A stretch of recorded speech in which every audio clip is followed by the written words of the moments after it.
Good morning, everybody, and welcome to this Economy and Infrastructure Committee meeting of the 22nd of April 2026. It's okay, Rona, we'll wait for you. Okay. I'm impressed. I'd just like to read the statutory note because of the election cycle. So can I remind members that the Scottish Parliament election will take place on the 7th of May 2026, and as such there may be a heightened sensitivity around what is said and done in these months leading up to the polls. Broadly, the Local Government Act 1986 prohibits the Council from publishing material which is designed to affect public support for a political party or a campaign. Normal council business obviously continues, but as always, council resources, staff and facilities cannot be used for political purposes. Any events, publicity or other communications promoted by the council must always be politically neutral. Further guidance, if required, is available from the Chief Executive or from the Elections Manager. So thanks for that. Before we start with the meeting, I see quite a few some people I didn't even know could smile are beaming quite brightly this morning, and I'd like to, as convener of the first committee after St Johnstone's great success in returning to the Premier League in Scottish football, I think it was a great achievement to go through the season with such success. And I think for some people, when your football team and your city is doing well, it gives a bit of bounce in the step of the people who support them. So I hope they have a really good season next year, apart from 3 or 4 games when they're playing Dundee Football Club. So just congratulations to St Johnstone. I think we can say that from everybody here, whether a football supporter or not, or support St Johnstone and indeed themselves. Congratulations to the team players and the support of Per St Johnstone for their success this year. Thank you.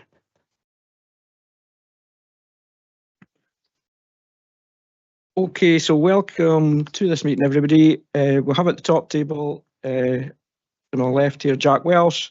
Second left is Councillor Ian Massey. Serge Marone, who's the Strategic Lead of Economy and Development and Planning. And we've got Christian Smith on my far right, and I have Adam Taylor from Democratic Services to my right. So I'll ask Adam to confirm any apologies received and to advise of the members in attendance and those joining online.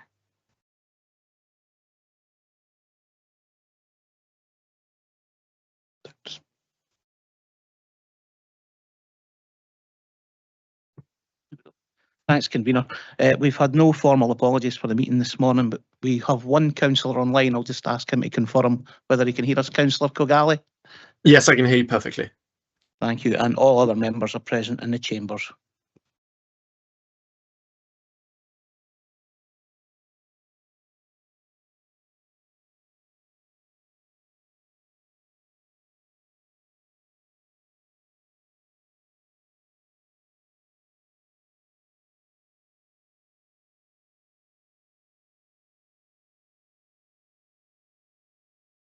Is that better?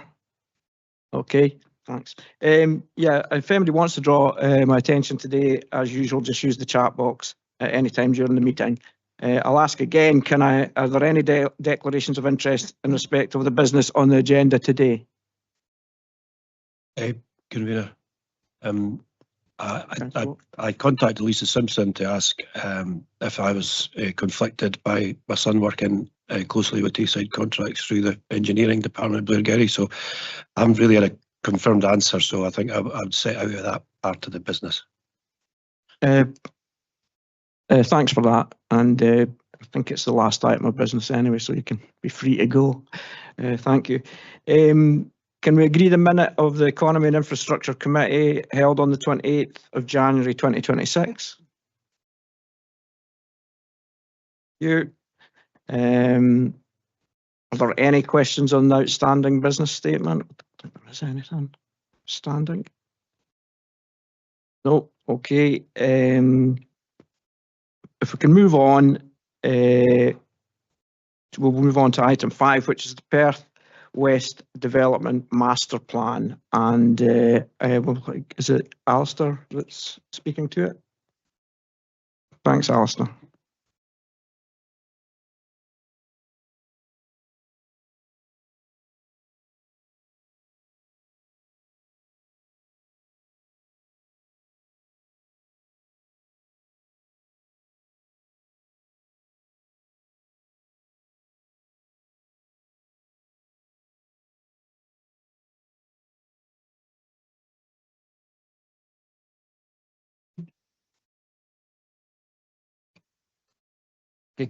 Thank you. Good morning, everybody. The purpose of this item is to approve a draft Perth West master plan.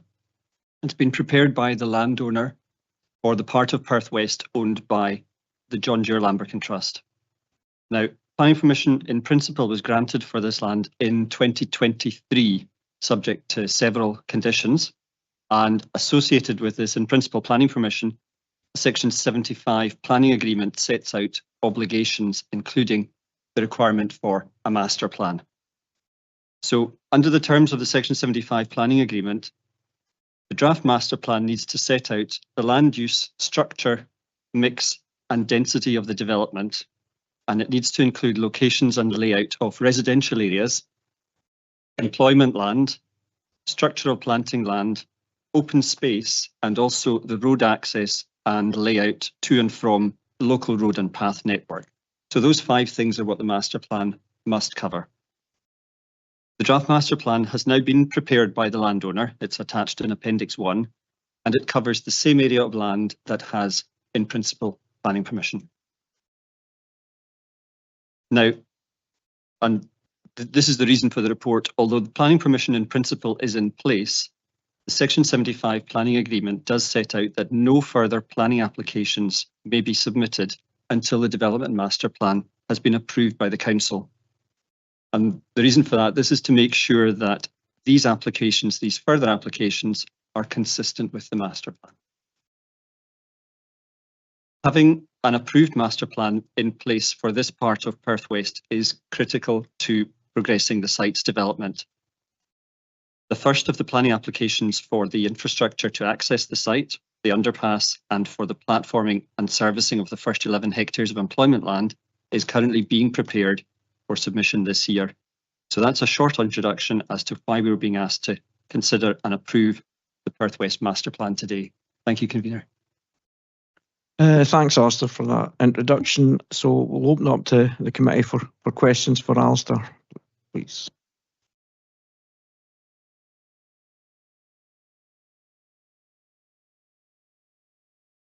Councillor Donaldson.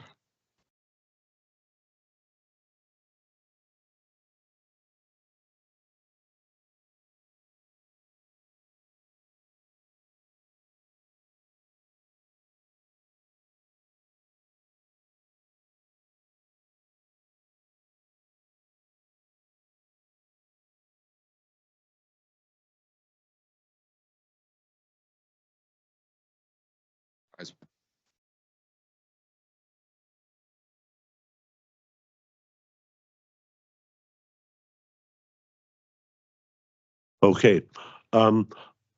My question is just to try, Alistair, thanks very much for the presentation. It's really to try and see things in full context. The map on page 27, 4.0, Composite Development Master Plan, gives the red line within which the Lamberkin Trust is active, and I think they're, if I'm right, the sole counterparty here. What I want to ask, just in context, it's about half the 262 hectares, so there's around another 130 hectares, by and large to the north of the site, along the bypass going towards the, I think I'm right in saying the A85. Any indication there on timelines and what is happening? Because I think it's important to get this a totality.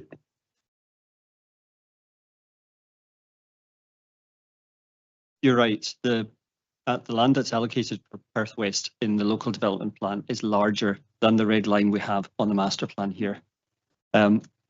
with a site of this size, it's become clear that there are different landowners, and it's become clear that the different landowners have different timescales for bringing their land forward for development. This is not unusual for a site of this size to be in this situation, and it's created a bit of a challenge for pulling together a single master plan to cover the whole of Perth West allocated in the local development plan. So in response to this, one of the main landowners, the John Deere Lambican Trust, they applied for in-principle planning permission for the land that they control. They indicated they wished to move first. Now, the scale of their land ownership was so big, it's, as you said, it's almost half of the Perth West site, that is of a strategic scale in its own right. So a master plan could be prepared just for that part of the site.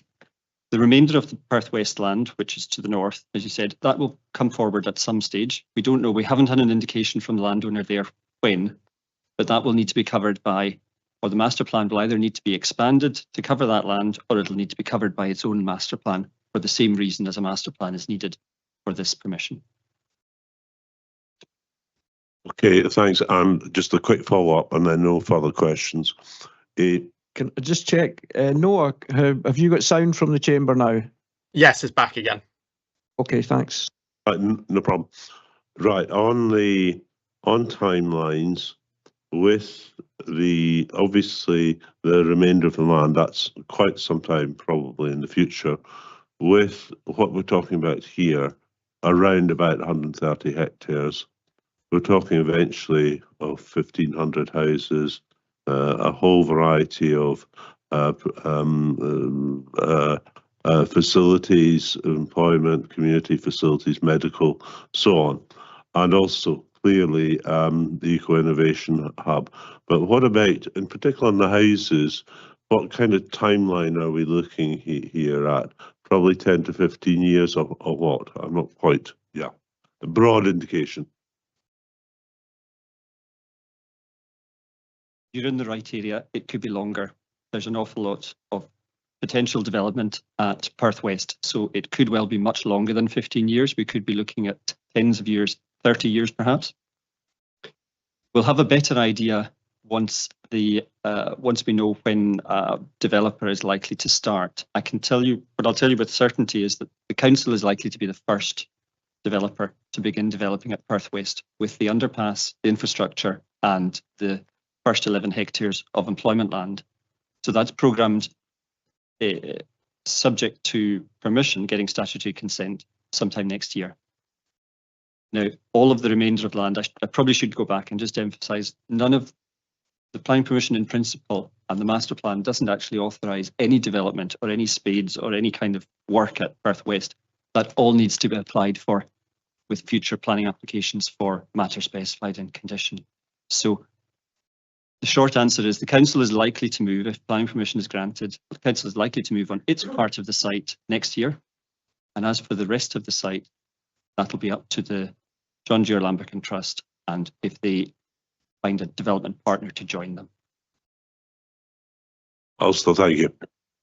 Thanks, Alistair. Councillor Forbes, next question, please. Thanks, convener. Just a bit of a follow-on actually from that last question. So please correct me if I'm wrong, but I thought the idea of having a master plan was that we have kind of control over a large area and we can determine how it all sits together.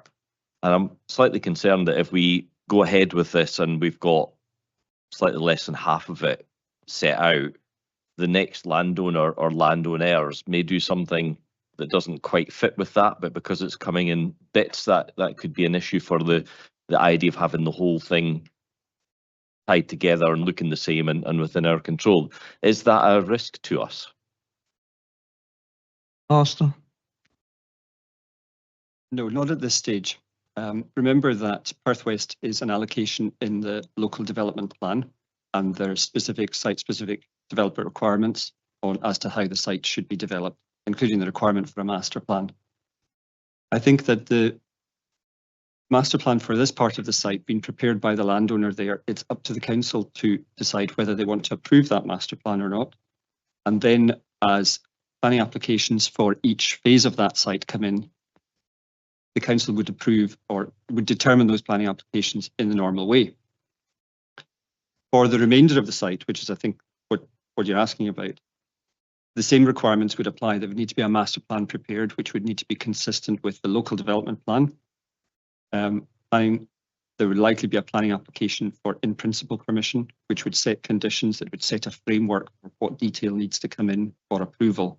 So I think I can understand that we're looking at it and it seems quite far away and we're thinking, well, maybe we need a bit more control over it at this stage. But the short answer is perhaps not at this stage, but we will need to, the council will need to approve things like master plans, more detailed planning applications in the future.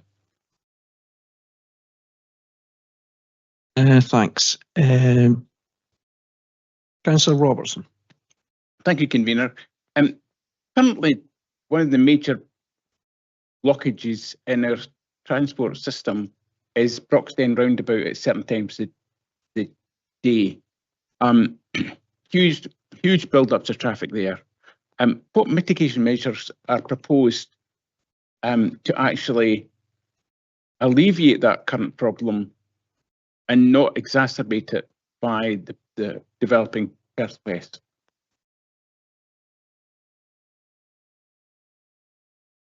The key part of your question is not exacerbated by Perth West. So the planning permission in principle has conditions on it which require mitigation of the impact of any additional development on any additional traffic on the road network. Mitigation measures are required from the developer of Perth West. So that Transport Scotland and our own transport planners have been involved to make sure that prior to any permission for development at Perth West, that these mitigation measures are submitted for consideration and then need approved in the normal way as part of a planning application. Of course. Do you have an idea of what these mitigation measures would be? Because to say there's no mitigation measures is one thing, but the scale of the hold-ups at Broxden now, I'd imagine would have to be quite substantial to not make the matters even worse with further flows of traffic coming from this development. Correct. The Perth West development will be asked to bear a proportionate share of the cost of improving things like you've identified, Broxden roundabout improvements. They will absolutely be required. The master plan also forecasts that in the future, once development reaches a threshold, that more mitigation measures will be required, and that includes another trunk road junction at Tobermoor. So you're absolutely right. Whatever the proportionate impact of Perth West development is on the road network, that will have to be mitigated. Okay, thanks. Councillor Harvey. Thank you, convener. Thank you, Alistair, for your presentation. It follows on from the kind of questions that both Councillor Forbes and Councillor Donaldson asked. Just to kind of my understanding, so the part to the east is the part being developed, obviously, but the West Lamberkin Wood is the one that's not going to be developed, or it's not going to be developed at the moment. You don't know what it's going to be, but in future, could that be housing? Could that be industrial? Could it be left as wood? What's the kind of thoughts on that, or is that really up to the developer to decide that, or is it up to us to kind of push them down a certain road? Thanks. No, the land grey in the plan that Councillor Donaldson referred to, the composite development master plan, is not developed for housing or for built development. So that plan shows the three areas, the three peach-coloured areas, which for residential land. The blue is for employment land. That's the extent. It's not. It's not. There's no further development coming down the line later. So just to follow up, so the West Lambertine Wood for the moment will remain the West Lambertine Wood. Okay, thanks. Thank you. Councillor Smith. Thank you very much, convener, and thank you, Alistair. It's just I'd like some confirmation here, please.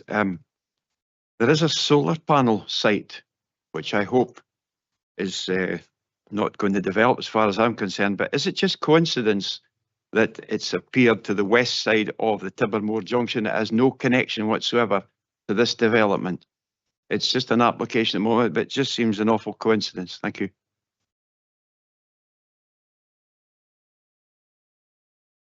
That would appear to be a coincidence. It's not part of this planning permission in principle that was granted in 2023, and it's not in the master plan.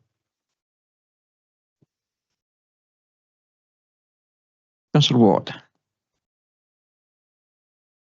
Could I just ask for some clarification on how the concerns of Historic Environment Scotland and Transport Scotland 3.9 on page 13 of the report will be addressed, and particularly Transport Scotland's recommendation that provision of the proposed is required as mitigation as 2.3 of the Development Master Plan, page 24 of the pack, only refers to a potential second vehicular access are indicated via a new A9 Tibbermore grade separated junction via one or more connections between Perth West and land to the north in association with the development of the land to the north. I think certainly some addressing of the Tibbermore, the very dangerous Tibbermore junction certainly should be a priority in this application. Thank you. Alistair. Absolutely, I agree with you, Councillor Watt. The requirement for the Tibbermore junction is set out in the conditions attached to the in-principle planning permission. It's shown in the master plan here, although I note the landowner has used the word, potential, which Transport Scotland rightly picked up on and said, no, we would insist on that. It's not potential, it's mandatory. So Transport Scotland's position hasn't changed, and neither has the council's position changed. Now, the development master plan doesn't change or doesn't alter any of those conditions, and the planning applications that come in the future for development of the different phases will still have to meet the requirements of the in-principle planning permission. So the fact that this is saying potential doesn't take away or erode from that status. It's still Transport Scotland's position, still our position that it'll be necessary. Thank you very much. Okay, thank you. I think it's Councillor Colin Stewart. Thanks, convener. I wanted to ask about flood risk and surface water management. They're not mentioned in the covering report, although there are sections within the draft master plan 3.3 and 3.4 which talk about them. So I think it's a couple of questions. The surface water drainage strategy in 3.3 is to based on discharge to the East Pow Burn and Scouring Burn to the north of the site. And then in 3.4, we've got mention of suitable buffer zones to existing drainage channel and water courses. I'm wondering why you would put in buffer zones to existing water courses and then discharge into existing water courses.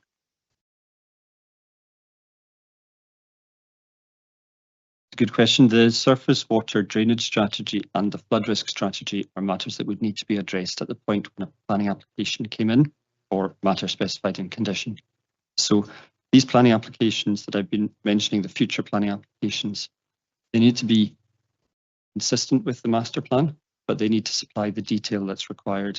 So the detail that we're looking for isn't in the master plan here. The master plan is really just to set out generally where development will occur.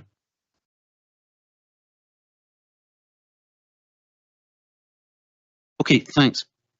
I think my concern is, and it's a concern that's been raised with members of the committee by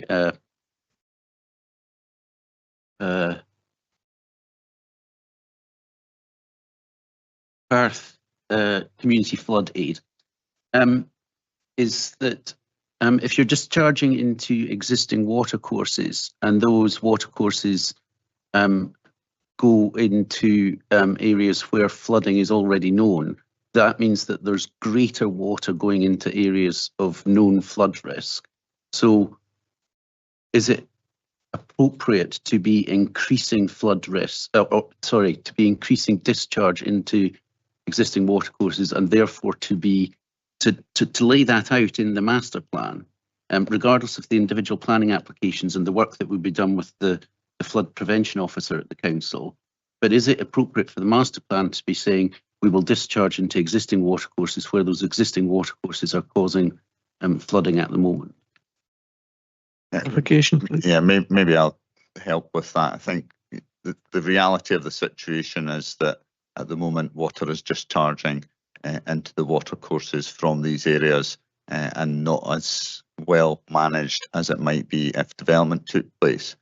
So it's not proposing to increase the rate of discharge into the watercourses. In fact, it would likely be reduced and retained and attenuated such that the greenfield runoff rate, which exists at the minute, would be reduced. Therefore, there would be increased control and limit of water discharging into those watercourses. I think the second point that you spoke about as well was, why are there buffer zones? Well, there's a number of reasons for that, but one of them, as well as maintaining control over these watercourse zones, that there is also the ability to see them created as biodiversity pathways or green routes for biodiversity, etc. So hopefully that helps some of your thoughts on that. Okay, thanks. So that's helpful to know about the buffer zones. That's a useful clarification. But I think what you're asking us to accept is that greenfield water runoff rate is currently higher than it will be in future off hard standing, so that soil, which absorbs water until it gets saturated, and then there's greenfield runoff, there will be, in future, there will be less runoff when areas of this are paved over and tarmac, and that water is discharging into existing watercourses. Is that what you're asking us to accept? I would think that there'd be there'd be measures put in place to slow it down, but I'm not the expert. Yes, because as well as that tarmacking and built over, there would be sustainable urban drainage systems which would manage the water, store it, retain it, discharge it at an accepted rate, which would be, as you say, lower than the current greenfield runoff rate. So yeah, that's a common misconception that quite obviously water doesn't permeate through tarmac or concrete, but within the scope of a much wider development, there are sustainable urban drainage systems that do hold water and control it such that it is discharged at a rate which is almost always lower than the established greenfield runoff rate, yes. That's an important point, so I'm quite happy for Councillor Stewart if he wants to come back or if he's content. Not a further question, just an observation that I don't think that is the experience of residents of Perth and Kinross, where there's large amounts of new development and sustainable urban drainage systems have gone in. I just don't think that's what people experience. Pick that up in comments later. Thanks. Councillor Kogali. Thanks. I suppose this is more of a procedural point, but the master plan obviously allows for minor departures from what it ends up being agreed. I just was wondering what the actual threshold is for what becomes minor, that then becomes something that council needs to formally agree on, just to make sure that we are essentially kept in this loop, so to speak. Alistair or Christian? Good question. It is, you're right that the master plan being prepared under the Section 75 agreement, the Section 75 agreement does allow for the master plan to be varied from time to time. Now, we envisage that that would be used to fill in a bit more detail where the master plan lacks detail at the moment. So a variation to a master plan is We do expect that to happen over the lifetime of the development. This won't be the last time that members see the master plan over the 15, 30-year lifetime of the development.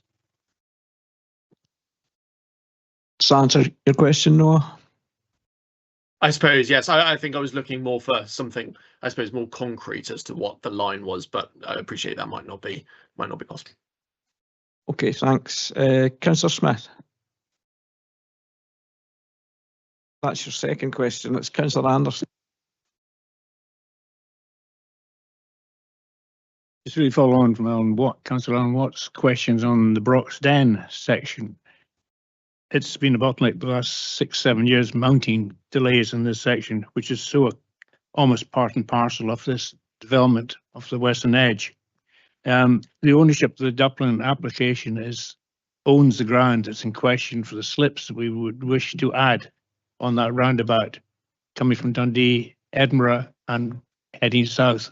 The extra slips would be not an opportunity now to get that included in this master plan, because it's going to just get worse and worse and worse. We've been trying to get the last 6-7 years improvements to that roundabout. Perth has got its exit, its slip onto the Dundee section. Fine, it works very well. Now, can we not get these as part and parcel of this plan, or even before we get to work on the development, we can get these slips put in and operational? Is it right? Well, I remember just last weekend, 2 weekends ago, even beyond from Broxden to Moramond, it was solid. You know, we were just neckbound. Not sure whether this is to improve the tourism of Perth, but people come into Perth instead of heading further north. We come in because the traffic is so hopeless in the bypass of Perth. I hope we could possibly include these sections. Dublin Estate own the ground, Ingleston Farm, for both these slips I'm talking about just now, and it should be incorporated, or try and get incorporated within the plan or ahead of the plan, and get things work done. Thank you. Yeah, you make a valid point there, Councillor Anderson. I think it's been partially addressed already about how that would move forward, but I'll ask Alistair. Yes, good question. And the point is ahead of the plan or as part of the plan. The work to Broxden Roundabout to mitigate the impact of Perth West, that will be absolutely necessary.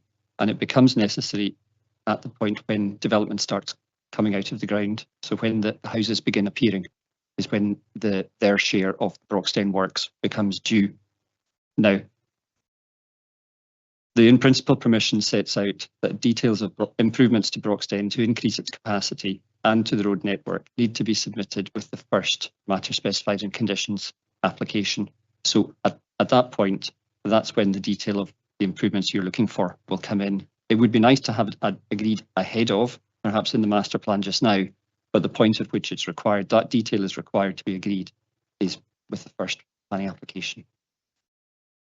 Thanks, Alistair. So that'll be signed off with a legal agreement before the houses start coming out the ground. The proportion of the mitigation factors that's attributable to the new development will be paid for by the developer. Attributable to Perth West, yes. Their share of the impact of their development, yes. And the legal agreement already sets out how that's to be staged and when it's to be assessed, when the payments are due. Okay, thanks. You? I'd rather if it was done much earlier than that. We'd put up for the... I think we all would, but yeah, we can't achieve that. On to second questions now, Councillor Forbes. Half of my second question has actually just been answered, but can I draw your attention to 2.3 in access and movement? So, for example, the Tibermore junction, who would pay for that upgrade? Would that be us or the developer? And would there be a set number of houses to be built before anything had to be done? And I'm thinking of the issues we've had at the Swallow roundabout, where that kind of restriction was put on the developer by Dundee Council. So would we put some kind of condition in that you've got to stop building houses when you get a certain number until you've upgraded the junction, or do we just upgrade the junction, pay for it ourselves? It's already been provided for, so the planning permission in principle has a condition to say when the junction is required. And the Section 75 legal agreement has the triggers for, you were talking about thresholds of development. Yes, so that's already been written in. It's not something the master plan needs to address. The master plan needs to show that the junction will be provided when it's needed. The council's not intending, just to allay the fears, the council's not intending to provide that junction ourselves at all. It's entirely needed as a consequence of the Perth West development. So the Perth West development will bear the cost of it. And just off the top of your head, do you know what the threshold is?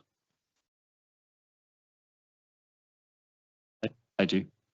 It's the 1,000th house, or by 2035, or, and there's another one, it is 20 hectares of employment land. Thank you, Jeff. 20 hectares of employment land. That's the point at which the need for the junction needs to be reassessed, the earliest of any of those. Is that all of those have got to be met, or one of them? It's the earliest of.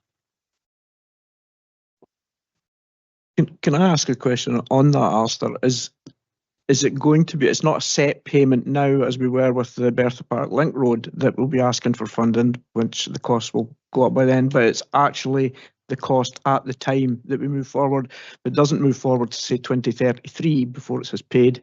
It's not a set sum, it's set now at 2026 prices. For the Tivermore junction, we'd be looking for the developer to provide that junction. So we're not looking for money to build it. We're looking for the developer to bear the responsibility to provide it. That's good, thank you. Second question, Councillor Smith. Thank you, Fiona. I really withdraw my question because it was covered really by Councillor Stewart. My real concerns were the flooding, and just a small comment in the sense that SUDS is not something I have great confidence in, since we have had flooding in my ward, both at Medvin and I think the western approach to Perth is an example of them not really doing well with the water at the problems they had at Cherrybank, etc. So. Okay, thanks. And I think we're back to Councillor Forbes again. Last question you'll be pleased to hear, and it's just a couple of very specifics. I think I read in the paper that there were 3,000 jobs coming along with this, and there's discussion, or there's talking here about doctor surgeries being provided.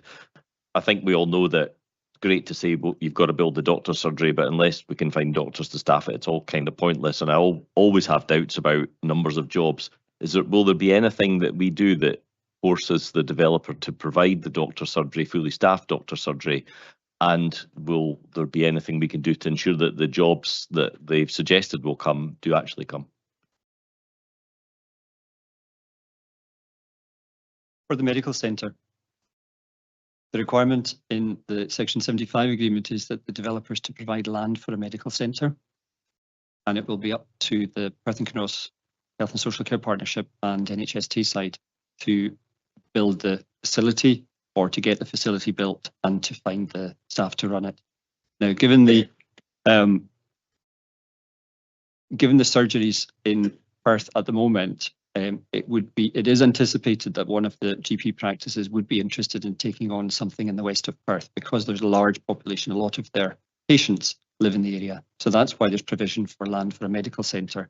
But the developer's obligation is to provide land for the medical centre rather than to provide the building and staff.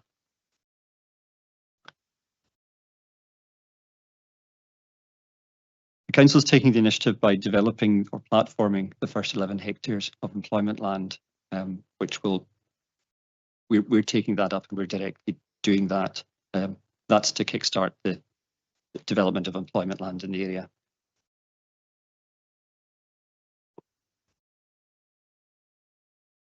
Just a quick follow-up on the doctor surgery. Am I right in saying that we just can't? I mean, we will force the developer to provide land, but beyond that, we've got no control over this at all. And second point on that, did NHS respond to any consultation from us?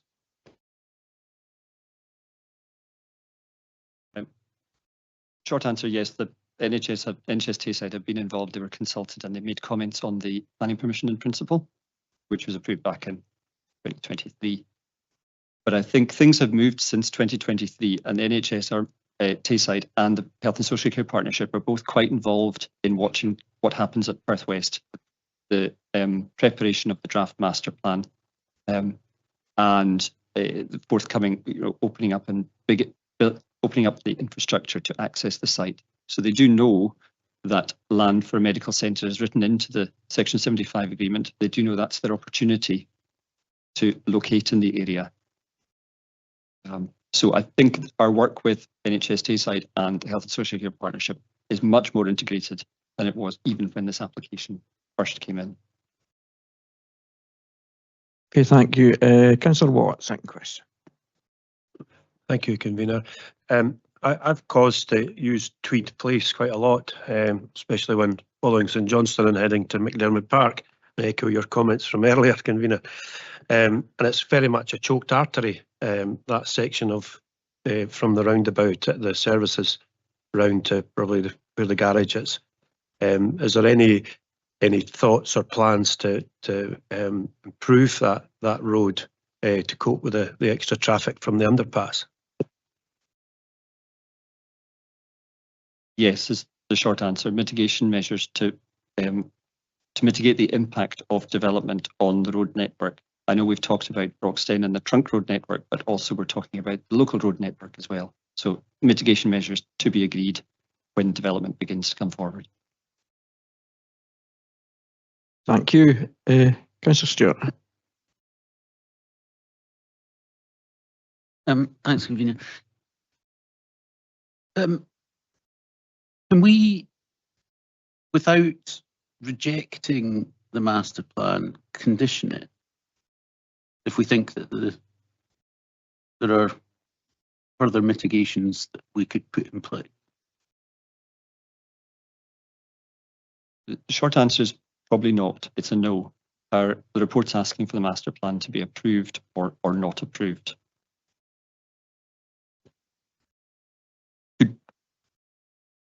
Could we approve it, but with additionality in terms of feedback to the developer?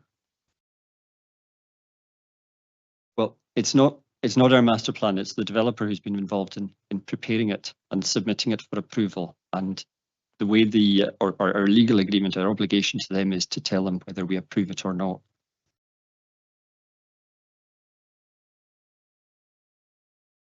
Okay, Jeff, do you want to say something? No?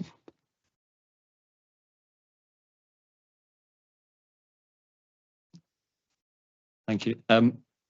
Committee could make certain observations on the master plan, which we'd be very happy to pass on to the trust. Thanks. Okay. If I don't see any more questions, do you want to take a small recess, Councillor Stewart, to decide if what would be acceptable possibly to the committee and to Alistair to come forward, just to give you, maybe nothing, but it's at least giving you the opportunity to speak to others, okay? So we'll have a 5 minute, well, come 20 past 6 minutes, 20 past 10. Okay. Okay, everybody, thanks for that, and thanks for the conversation on that. I think it's a very important piece of infrastructure that will have affect the future of Perth for many years to come. So I'm delighted with all the questions that came forward. They were all useful in that. I'm going to move the report as it is, but with the addition that the concerns that have been raised by members on behalf of residents across the chamber here, that we will want particular attention paid to traffic infrastructure issues and also water management issues, that they are fed back to the developer, and we will work together with them. Officers will work together with them to mitigate both these issues that have been raised here today. So with that being taken in the minutes, I'll move the report. Members will recall planning permission in principle was granted by the Council in November 2023 for a mixed-use development on around half of the wider Perth West site that is allocated in the local development plan. This is an important long-term strategic development site for the further development of Perth and over time it is to be developed for housing, land for employment uses, community facilities, and medical and educational uses. Approval of a development master plan is a vital planning obligation that has been set out in the comprehensive Section 75 agreement between the landowner and the council. It is vital because no applications for approval of further details can be submitted until a development master plan has been approved. We are now close to the point when the council will lodge the planning application for the required underpass, road and employment land. The master plan approval is needed to allow that major application to be submitted and the construction programme met. The master plan covers the general land use, structure, mix and density of development proposed at Perth West. And as development is to be carried out in phases across the site, planning applications for each development phase will need to comply with the master plan. The report verifies that the master plan preparation process and its contents meet the terms of the Section 75 agreement. I recognise that this master plan is of broad strategic nature. However, I am advised that officers are to be discussing with the landowner the potential for the plan to be revised as the phases of the consent are developed and as more information becomes available. That will allow it to provide an effective framework for the future development of this site. I'm happy to move the recommendation with the comments included that I made at the start of the moving of the paper, and I move the paper for approval. Thank you. Councillor Wells, would you like to say?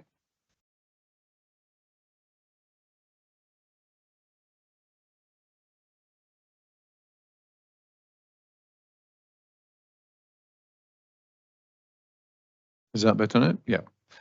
This is a very important sort of paper to be brought forward and is a significant development as part of the ongoing work to both identify areas for new housing and also importantly to identify new development land for Perth to ensure that Perth and Perthshire continues to thrive. I'm happy to second this report. Thank you.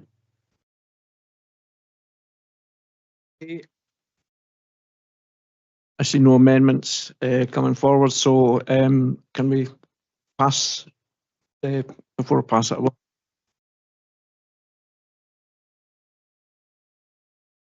Thanks, Convener. I'm obviously a big fan of building houses because we need houses. I'm a big fan of building employment land because we need employment land. I am really concerned that, or not really concerned, but it does worry me a little bit that we see these developments coming forward with space for doctor surgeries, because I am absolutely certain that all of us will have people saying to us, we can't build houses until we have enough doctors, and that's fundamentally correct. And I genuinely, after 9 years here, can't understand why we can't just force through the planning process the opportunity for or to have doctors in surgeries where we'd build developments. And I think as a country, it's something we're going to have to look at very carefully, and hopefully whoever forms the new government after May the 8th will take this on as one of the tasks to look at, because whilst we have to build houses because people want to come and live here, and that's absolutely great, we do need to provide the basic services for them, and I don't think we seem able to do that, and it seems to me there's just a logjam in the system that prevents us from doing so. Thank you. Councillor Stewart, comment. Thanks. I would echo what Councillor Forbes says. Obviously, as I sit on the IJB,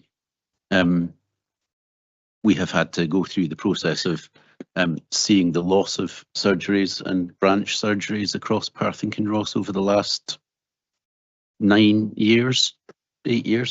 And that means that that people's services are moving further away from them rather than closer to them, and we know that that can be A, a deterrent, and B, to actually visiting or going for appointments, but also it's contrary to our objective to actually bring the services closer to people. So the provision of land in a master plan is welcome, but certainly the actual funds to construct a surgery and the drive to provide primary care certainly needs to be there. So echoing what Councillor Forbes says, just to thank you. What I really wanted to say though was just to thank you, convener, for including the concerns about flooding. You know, whether it's Alyth or Scone or I think Meth. Did Councillor Smith mention Methven? Or whether it's people in the city centre, you know, having sat on having led the scrutiny and performance committee's review of the severe weather flooding events,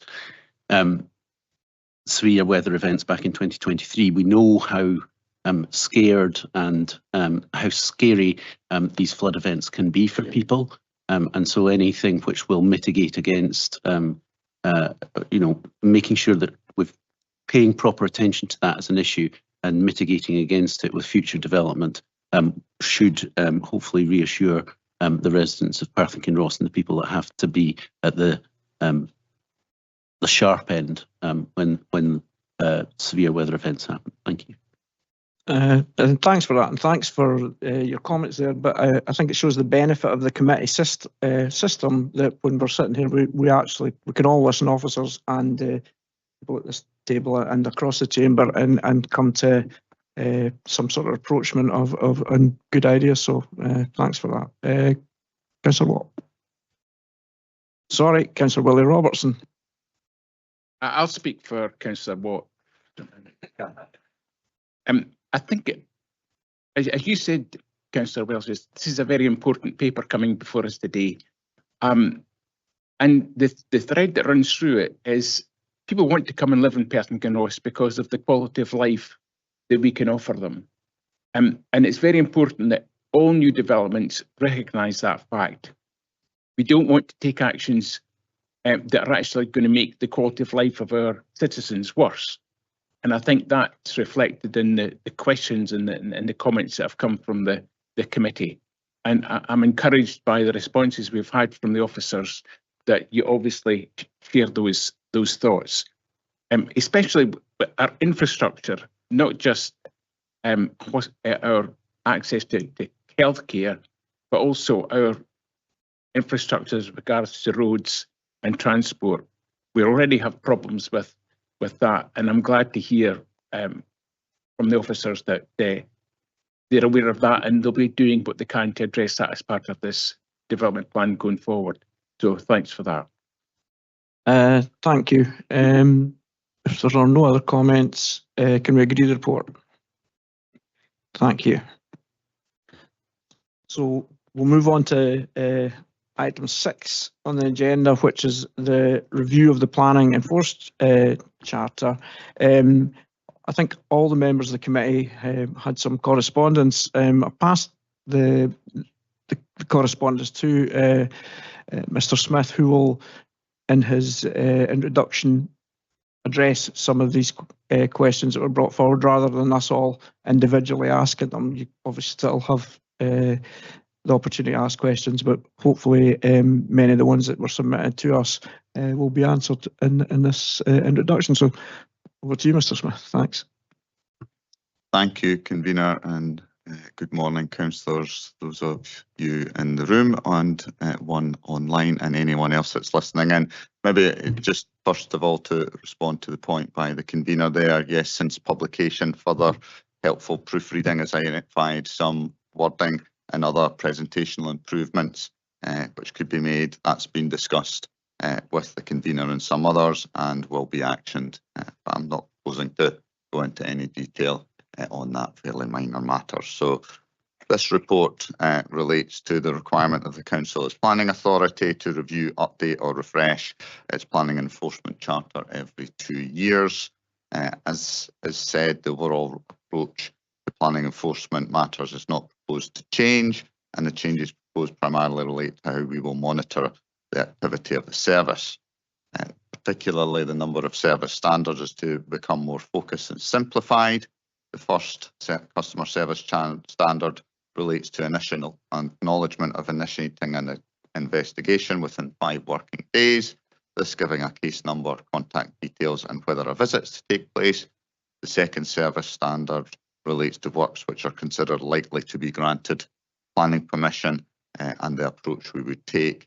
The third sets out what we will do when we finish our investigations, when we will update customers, that being within 40 days of the investigation being completed, although this should not be taken to be 40 days from when the matter is raised with us.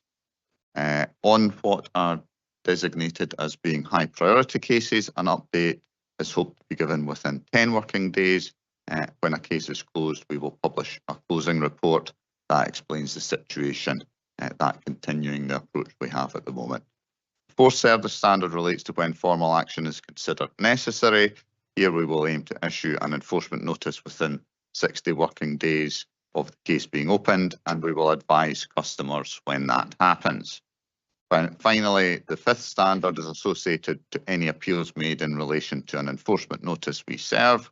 Here we will inform customers of that and the process that will occur within 5 working days of us being made aware of the appeal, and explain to them how they can track progress. After the appeal decision is made, we'll then let customers know what further action, if any, we may take.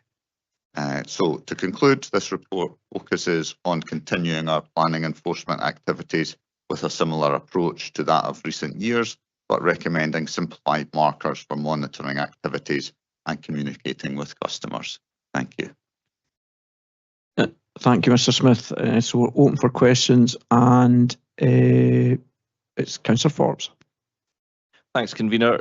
Christian, thanks for that introduction. One of the questions I've got for you is regarding some statistics, and I was wondering, so start at the beginning, somebody makes an allegation of a planning breach. So that, I guess, would be one instance. So do you happen to know, over, say, a year, I'm not really fussed about the timescale because it's the ratio I'm interested in, how many of those come in? How many do we investigate and decide actually there's no breach? How many do we resolve in a kind of amicable way? How many do we create an enforcement case for, and ultimately how many of them do we enforce by taking legal action? That's a lot of different questions there, and I'll maybe try and give some insight into that, appreciating as well that it's peaks and troughs over time, so there's no particularly definitive figures that we would maybe want you to take on board, because one year can differ quite considerably from the next. But I think your first one that's managed to stick in my head was, yes, we receive quite a number of queries from customers about things that are happening. And I think I covered it in some of the service standards. What we will do, first of all, when we receive that call, we will triage it and we will determine whether or not it is a breach of planning control. The percentage levels on that, again, as I say, vary, but yes, there are a significant number of cases that come to us that really aren't matters for us to deal with. It's not a breach of planning control, but I wouldn't want to necessarily attribute a figure to it. We then move to the second stage, that if it is a breach of planning control, we undertake an investigation, and again, some of the service standards that I touched on there then set out how we will do things.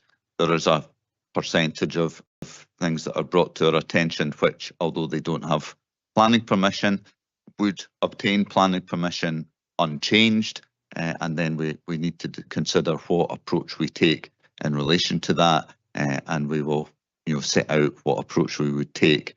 Other cases where it's a breach that is either a priority or has environmental impact or relates to a listed building or a heritage asset, etc., we can give them more priority and we would take matters forward.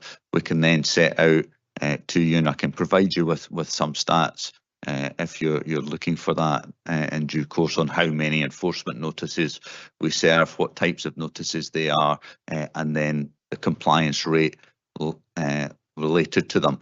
What I probably would say as well is that planning enforcement activity is set up in terms of its legislative frameworks, etc., to encourage compliance with the planning system. However, when there are difficulties in negotiating or trying to force compliance through various measures, it does then take a significant period of time to reach an end point. As I'm sure a number of the members are aware, there are always those small number of cases that continue to hang around without significant progress being made. But rest assured that the team are still working away in the background.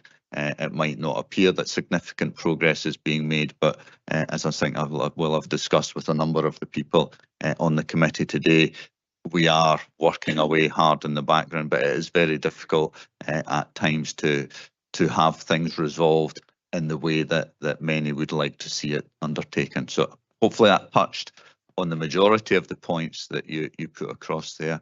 But if there are any others, I'm happy to give for some supplementals. Yeah, thanks, Christian. Obviously, everything you said is in the report anyway, and I was really keen to get the numbers. Slightly disappointed to have them because I submitted them in advance, and I have a message back from Sean saying he would make sure you had the necessary stats with you today. And I think what I'm trying to get, and maybe without giving me all the individual numbers on that process, do we ever actually go to court and force somebody to do something, as in change something that they've breached? Have we ever done that in the last couple of years? Yes, there was a case where we took a case to court involving the demolition of a listed building.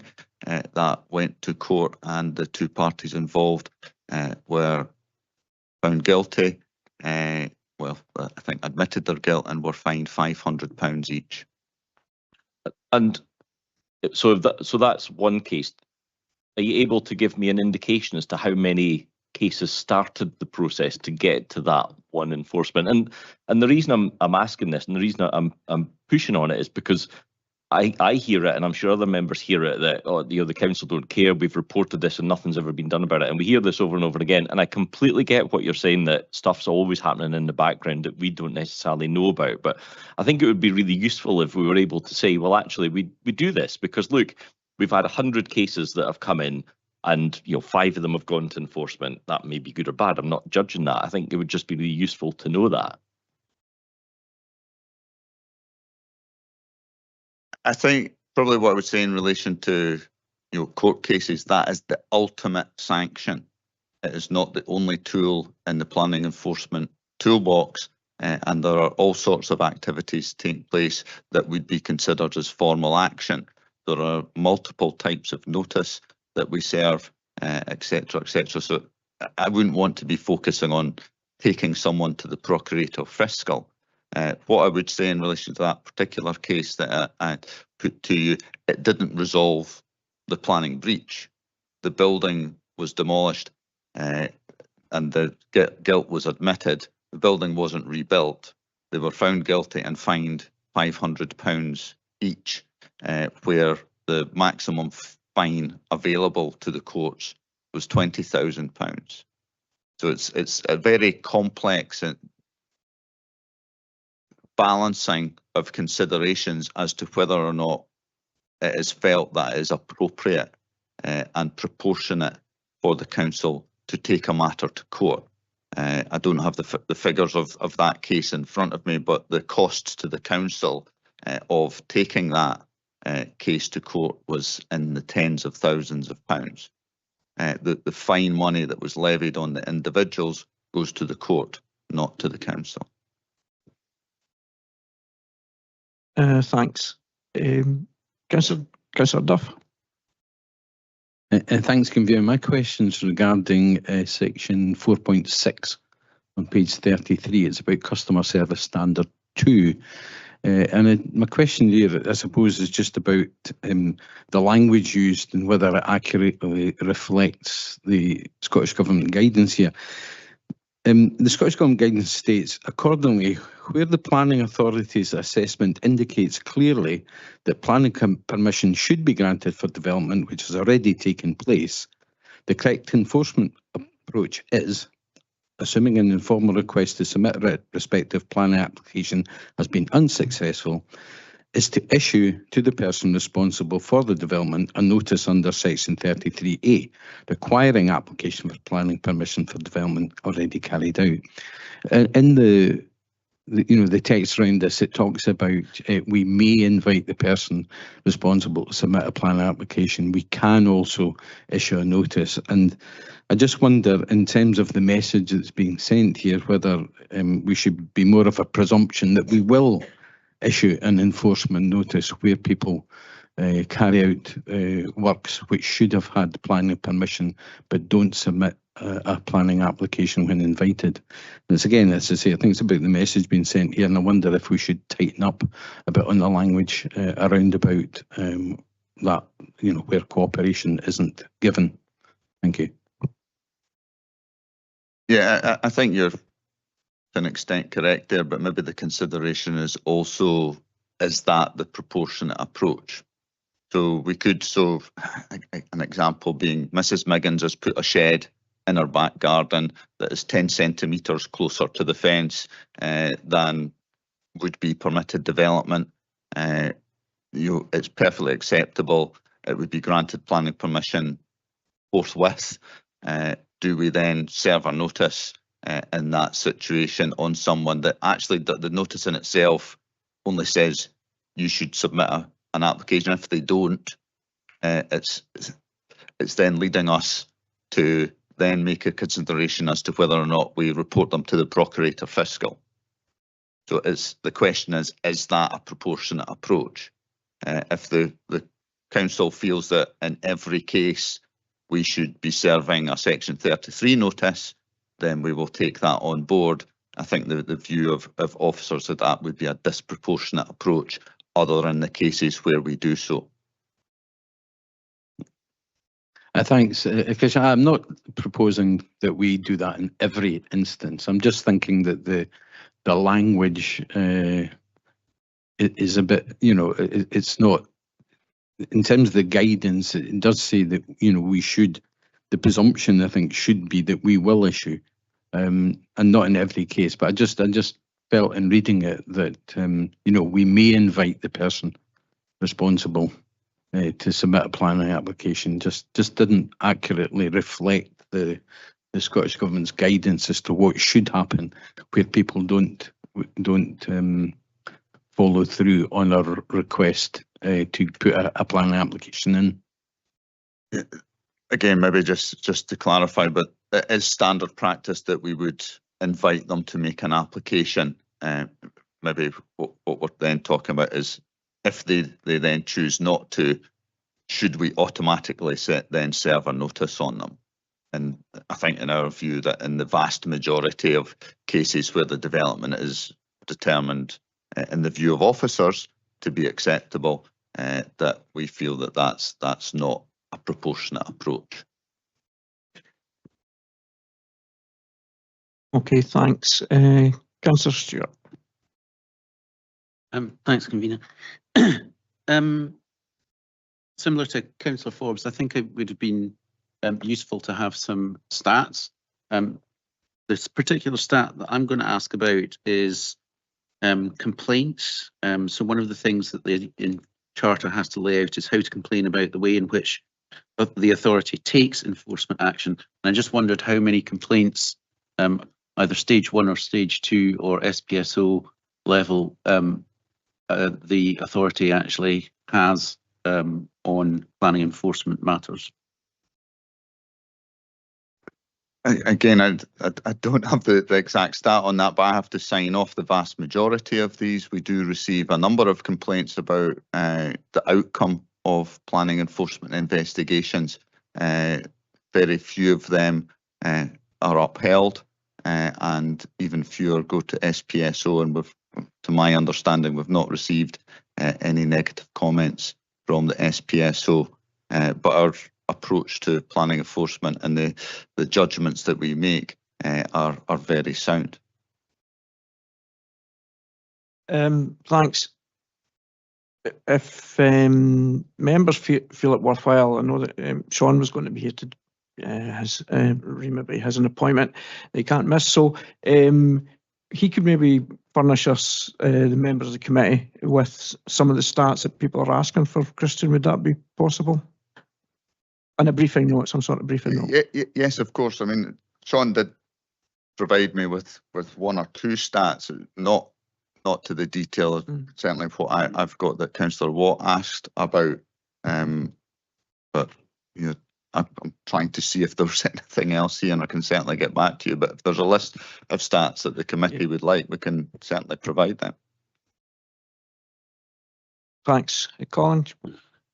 Thanks. I think that would be really helpful, because I think maybe what Councillor Forbes and I are getting at is, if we're revising or reviewing and updating the planning enforcement charter, it's useful to know what's been happening for the 2 years for the operation of the current version of the enforcement charter, to know whether we need to beef up certain areas, or whether we need to be more relaxed about planning enforcement in other areas. But having that knowledge base would be useful going forward. So having those stats on the as an action would be helpful. Thank you. Yeah, I think we can take that and put that in the outstanding business statement, and it will come to you. I think within the enforcement charter, most things will be covered, but it will be interesting to see timeframes, etc., or where we would like officers to look at further. But I think the charter probably covers everything that we need. It's just how far we're going with each thing, and we'll ask that to be actioned, and we'll get that statement out to you before the next E&I committee. So hope that is helpful. Councillor Robertson. Thank you, Convener. Mr. Smith, you shocked me slightly in giving us the history of the legal action you took about a listed building being demolished, and the fact that it probably cost, as you say, it cost tens of thousands of pounds for the council to take that action, and you weren't able to recover any of the costs involved in that. Now, that means that, and you can correct me if I'm wrong, that means that trying to enforce planning law as an officer, the cost that may be involved for the council must come as a consideration for you in many of the actions that we take. Am I correct in that assumption? I think the cost is just something that goes alongside it. You know, it's not a material consideration in our judgment. What we would do is decide what is the appropriate action to take relative to this. But is there no way that we, as a local authority, can recover costs for if we do take action against an illegal planning action? Again, that's a complicated question to answer. I think, you know, and we do have some legal advisors here, but it's if ultimately someone is convicted of a crime and they have made proceeds from that, then you can undertake further court action to recover the costs from those proceeds. However, in many cases, there are not any particular proceeds from a breach of planning control. So it is difficult to recover the full costs associated to undertaking enforcement actions.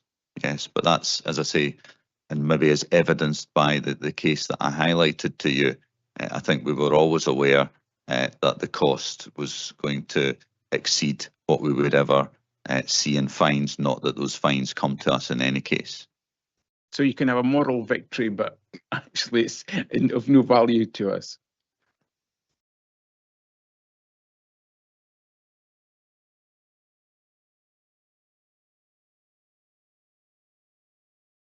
Question for Councillor Forbes. Thanks, Convener. Christian, you mentioned the 40 days, and that I was going to ask about that, but you made a comment which I think maybe changes my question.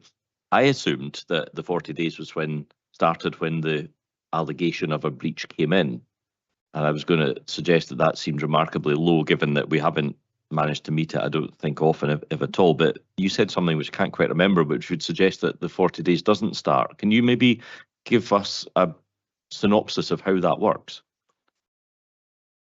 Yeah, so if you look at the service standard, which is service standard 3, it says we will either finish our investigation or give you an update within 40 working days. So it's not finishing the investigation necessarily. We would hope that we could do that, but if we haven't finished the investigation, we will give the customer an update. The 40 days is a sort of period of time in which we will either give an update or finish the investigation. But yes, you're absolutely correct that, and I did do some stat work in advance, and only about 40% of our cases are concluded in terms of our investigation within 40 days. It does take a lot longer than that, and in some cases, many years. Yeah, and maybe add to that, because I did look into, you know, the number of days, the average number of days that it takes. In some cases could take 5, 6, 7 years, and that's adding to, it makes it look like it's a lot longer. So I think they'd have to drill down into the figures, because there'll be legacy things that have been going on, you know, cases down in Kinross, where Fordle or something like that have been going on for years. So that, if you've got one case that's lasting for 7 or 8 years and one that's done in 30 days, the average is still could be near 100 days. So I think there is something to be drilled down at. I didn't like the way that the figures were put. I would rather seen a sort of bar graph that said X amount of these cases have been settled in 40 days, 60 days, 80 days, and 100 days. And I think you would see, you know, you could see it in a graph of what ones are skewing the figures. So that's just my adding a little bit to what my understanding of it. But your second question was, or is there a comment? A follow up? Yep. So okay, I understand the 40 days now. So does that mean then if a complaint was made on day 1 and on day 39 or 40, we would contact the complainer and say, we haven't resolved it yet, it is still ongoing? Does that mean in another 40 days we'd contact them again? Does that keep rolling? Or is our obligation within this charter just to do that one-off hit within 40 days? We'll tell you what the situation currently is. And sorry, Christian, just before, because I don't want to keep going back and forward, but should we just change that 40 days? I mean, should we make it something that's 100 days, that's maybe more realistic? I'll take the second part first. I think the 40 days is there because that is the commonly used time period across many authorities. We've done some benchmarking on that. But yes, and again, as the convener has said, it is planning enforcement is a very difficult activity to monitor in a way which shows that performance is progressed speedily, because the whole process can take a long time. As I indicated earlier, it's often reliant on the level of compliance from the party who has undertaken the breach of planning control, and that can vary quite considerably over time. And again, as some of the members have said, the powers that are available to us are not as strong as maybe many would like. So we are trying to encourage compliance and deal with things there. And as I've said as well, even when there is the ultimate sanction of going to the courts, it might not in itself resolve the breach of planning control. It may punish the person or find them guilty of an offence, but it won't necessarily resolve the breach of planning control. And by and large, that is what the communities and our customers are focused on. They want to see an end to the process in the way that they would prefer, but that's not always possible. So I think it's a difficult one to monitor in terms of stats that would show improvements in performance or variations, because, as I said at the beginning of the discussion today, it's a very complex proposal where the council in itself doesn't necessarily have control over the process that's going on. So it's unlike the processing of planning applications, where we do have an element of control and we can monitor it and we can see areas where we might want to improve. But in terms of planning enforcement, many of the aspects are out with our control, so it's very difficult to mark ourselves, because despite the great efforts that are often put in, it might not see significant progress. Okay. I get all of that, Christian. I'm not going to argue with any of what you've said. I just have this fear, this 40 days, that people become fixated on it. And here we've got the situation where at least one elected member suggesting that we actually take a bit of pressure off your team by changing that 40 days to something else, whether it's 100 or 200 or 80, I don't know. But and you seem to be pushing back against that, and that surprises me. So I'm just kind of opening up that question. If other authorities are doing 40 days, that's fine, but that doesn't necessarily mean we need to do it. Is there an argument to say let's change that so that people's expectations aren't raised, and actually it might make the life of the planning officers a little bit easier, because you wouldn't have to respond in 40 days, you could respond in 80 days. I think it's important that we keep our customers updated on within good timescales. I'm not, for maybe many of the reasons that I've said here, getting fixated on that as a KPI or anything like that, but I do feel that it's important to update customers continuously, to stretch the timeline. So we will not update you to 60 days, 80 days, 100 days. You know, for me, that is not as good engagement with the public as we would want. It's not to say that we will resolve the issue in 40 days, and I think maybe that's where people are becoming fixated. But I would prefer to keep the 40 days as a shorter period of time that we will update people at the very least. Equally, we are then able to work alongside many of our partner authorities using the same type of markers that we're using, and to discuss those with them. Okay, thanks. The last question is from Councillor Anderson. Yeah, it's a case of planning enforcement, and I've been involved with Colin. I'm not sure whether it's been corrected, but tomorrow is the end of the 3 months notice for him to carry out works to remedy the breach. Planning in road safety terms, we were concerned about everything else. But has it been carried? I'm not on that road very often. I just wonder if you're on that road, Colin. No, you don't know it's been complied with. Well, tomorrow is the 3 months notice is up. If it's, I'll get out that road tomorrow and see. If it hasn't been carried out, we would notify yourselves, the planning authority, that they haven't corrected the breach. Or will you do that in yourselves when you come to a due date? They're given 3 months till the 23rd of April that the work is to be completed.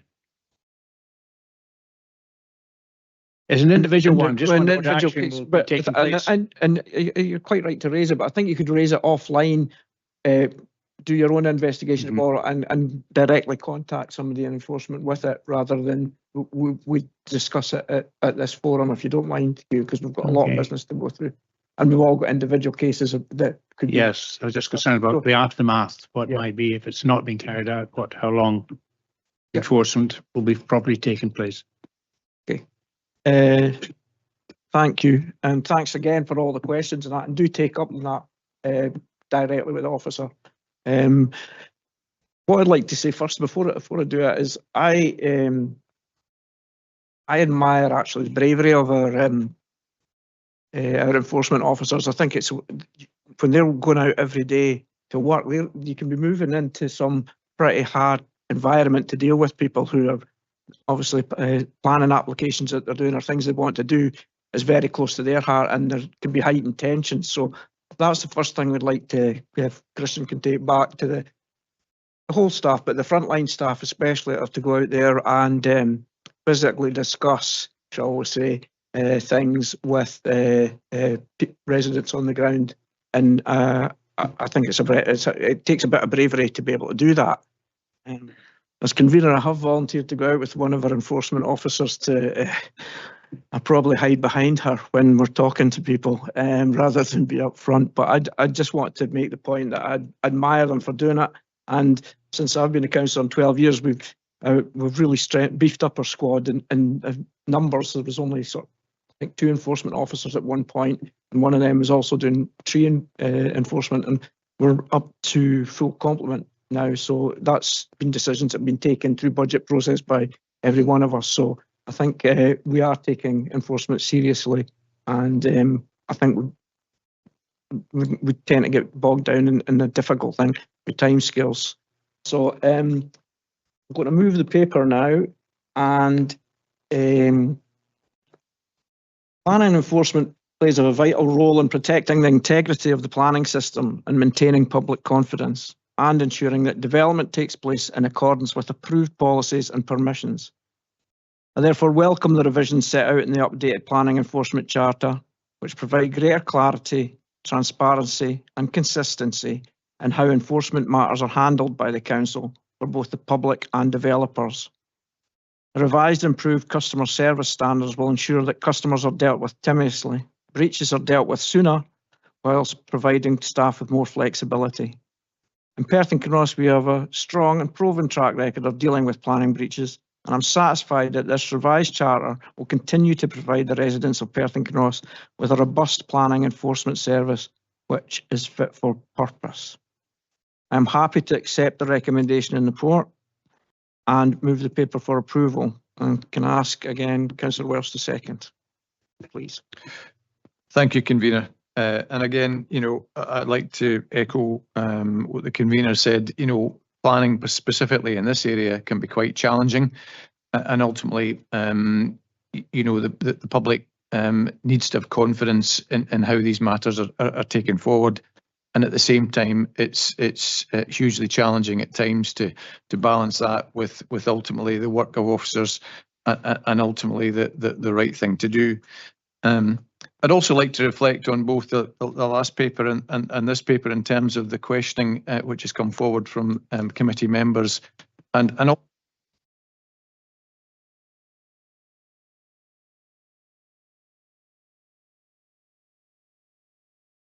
at which point? Just there. Okay.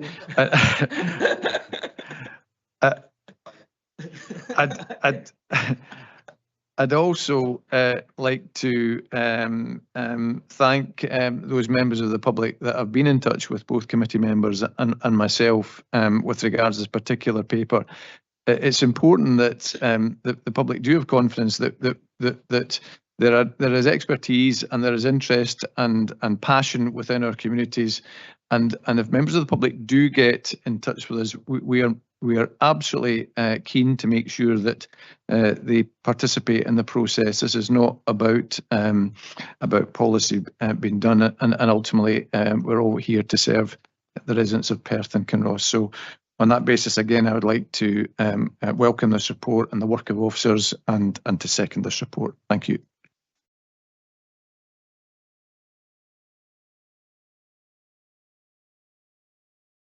Councillor Forbes. Yeah, thanks, Convener. I'm kind of glad you mentioned the planning enforcement officers, and I have to confess I hadn't really thought about that, but it's a really valid point. It must be a pretty rubbish job to do it, I would think. I certainly wouldn't want to do it, and if you're willing to go out and do it with them, then you're a braver man than me, so well done to you as well. But I think that this is a complicated thing. I mean, I understand that I completely get what Christian's saying, that we have to be careful that we're not just spending council and public money on enforcement action for the sake of enforcement action. But the other side of that coin is, if we decide to live in a rules-based society, we have to have rules and we have to enforce those rules. So I'm quite glad that we went to court and we got a prosecution. I know it cost us money and we didn't get any benefit from it, but I think that it will perhaps go some way towards setting out our stance that we are willing to pursue when people break rules. We're not just going to accept it and roll over. So I think it's good that we did it. It is a bit frustrating, I guess, that we could never see any of that cash coming back to us again. I found the report really easy to read, and that's a good thing because we see lots of reports. I think I should reiterate, I would have liked to have seen some more stats. I'm grateful, I think, to Councillor Stewart for requesting it, or perhaps it was you, Convener, I can't remember. But things I would like to see in that briefing document when it comes back are how many cases are started, how many were settled amicably, how many became enforcement action. I think that would be interesting.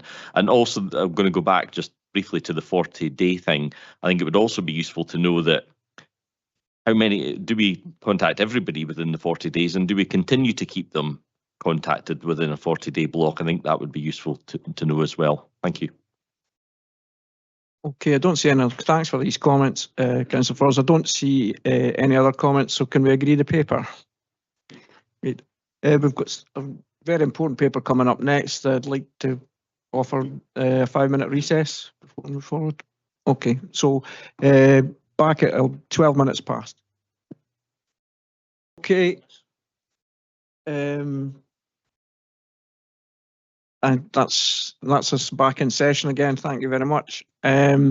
So I'm going to hand the next item to Vice Convener Jack Welsh to introduce. Thank you, Convener. Item 7 is the Commercial Property Investment Programme, CPIP progress update. I'd like to ask Richard Dobson, Physical Infrastructure Project Manager in the State and Commercial Investment Team, to introduce the report. Over to you, Richard.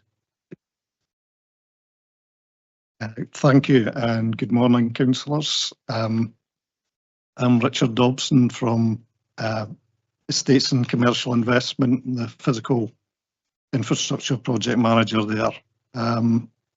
So the purpose of this report is to provide the Enterprise and Investment Committee with an overview of the delivery following the Council's decision to allocate an additional £7 million to the CPIP between 2025 and 2028. This investment is aimed at tackling the continued shortage of serviced employment land and modern small business units across Perth and Kinross. It directly supports the priorities set out in the Council's corporate plan. Background to this is the Council has continued to make strong progress, with examples being the delivery of fully serviced land at Northfield Business Park, and the recent marketing has resulted in 2 new development disposals at Kinross West. Projects demonstrate the long-term effectiveness of CPIP in unlocking sites and enabling private sector development that otherwise wouldn't proceed. Phase 1 projects are performing well. Refurbishment at Mercian Buildings and Creoch Business Park has modernised older units and significantly increased the rental levels, up from £6 per square foot to between 8 and 10. Demand is strong, with new leases concluding or nearing completion. Meanwhile, we have new small business unit projects at Northfield, which is formerly the North Muirton Industrial Park, and Kinross West. We've secured planning permission for these projects with building warrant approval, and construction for these projects is scheduled to begin in the second quarter of this year. Following on from that to phase 2 projects, we're looking ahead, bringing forward further business unit developments across Blairgowrie, Pitlochry, Aberfeldy, along with schemes in Perth, including Inveralmond Industrial Estate and the second phase at Northfield Business Park. This will modernise accommodation in Perth and Kinross, where demand has consistently exceeded availability. Completion of these schemes is programmed between 2028 and 2029. Moving on to disposals. The delivery of the programme continues to be supported by a planned disposal strategy. We anticipate capital receipts of just over £6.4 million, consisting of development sites and ageing small business units. These receipts are essential for the funding future phases and maintaining a sustainable reinvestment cycle. Overall, CPIP expenditure across phases 1 and 2 is estimated at £13.5 million. Although this introduces some revenue pressure due to borrowing, the wider economic benefits, business growth, job creation, and the long-term enhancement of our commercial estate continue to outweigh these costs. So in conclusion, the CPIP is performing well, strengthening the Council's commercial portfolio and ensuring we can meet ongoing demand for high-quality business space across Perth and Kinross. Continued investment in the programme remains vital to supporting a resilient and competitive local economy. We ask to forward the motion for the Council to continue with the good work which is being undertaken. Thank you, Richard. And I'd like to invite members with any questions on the report.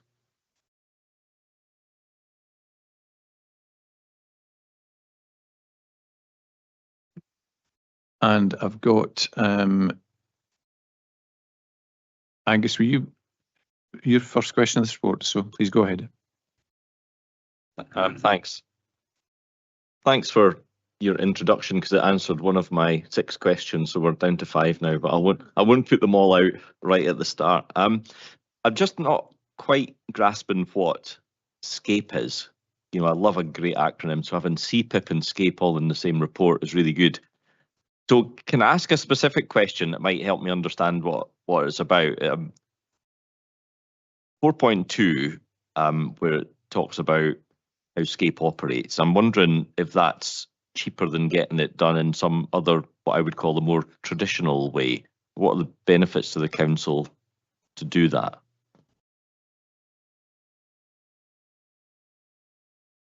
Well, using one of the frameworks, there are many frameworks that we could possibly use. We get access to larger contractor firms and consultancies, but we can choose with underneath that framework the amount of suppliers that are local based.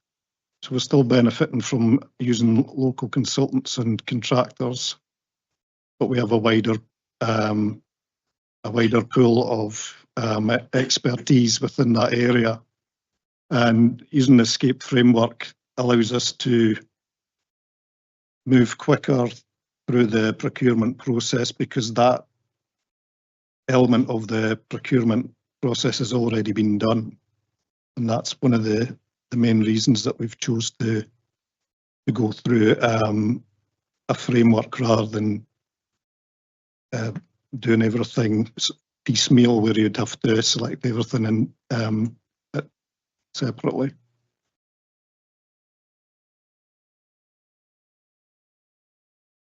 So a framework then, that would be, we go out to just one company and they do absolutely everything for us. Is that kind of what that is?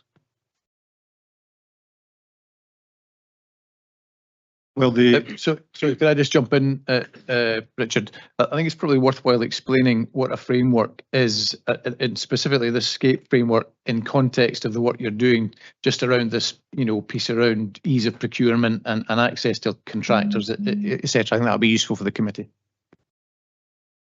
Yeah, rather the traditional route would be to put the projects out on Public Contracts Scotland.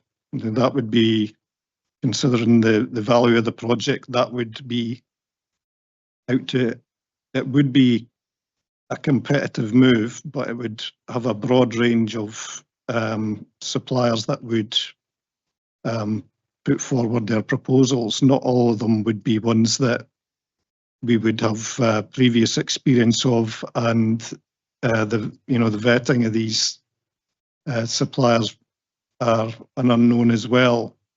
By using a framework which has already been approved, we have the comfort of knowing that the contractors that will be using their have gone through that process, and it's much easier to get the quality that we're looking for. And there's also the fact that having a framework here, if we have issues with any contractors that we have, then the framework is there to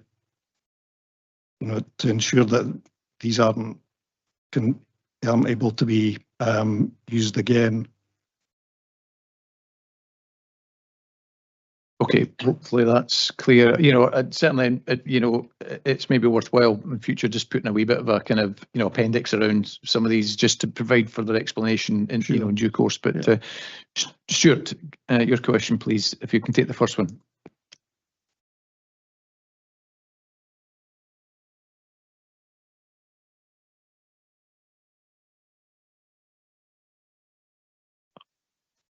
Right. This is the one that wasn't working earlier. Right, I have, Vice Convener, Jack, I've got two questions. One relates to a specific location, and I'll come to that later. But the first question is a more general one. We've made quite a lot of progress on CPIP over the last 2 years with the additional funding. I can see that myself, for instance, in Crieff with refurbished units there at Craig. But it's a general question. To what extent are we still in a situation where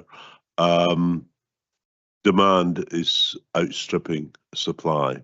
You know, can you put almost a percentage figure on it?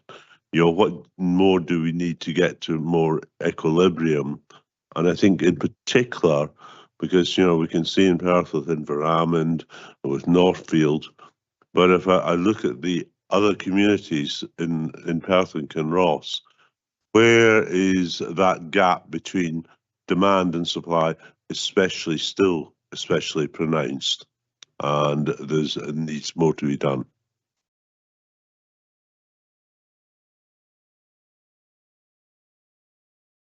Well, we had I'll just come in there if you want, Richard. I can answer this. Is Jonathan James here, just Team Lead Estates and Commercial Investment.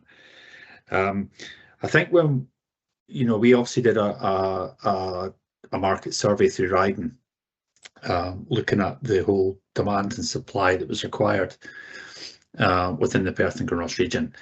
What came out of that report was we were looking at huge undersupply of employment units, both from an urban context within Perth Central urban areas, but also in some of the rural hinterlands. That percentage was in the region 75, probably 25% demand for in the urban areas and 25% demand in the rural areas. What we found, I think a good example would be the units that we've just refurbished and the uptake, you know, in people coming forward to take these units. We're pretty much at full occupation at Mercian, and we're also at full occupation at Creoch now as a result of these refurbs. We've also seen the food and drink park, now that the sites are available for servicing, that Site 9 and Site 12 have been taken up immediately and they're under offer. We can see that when we put things to market, even individual units, that we're getting multiple people coming forward to compete for these units. So there's no way in any stretch of the imagination that we're at saturation point with this.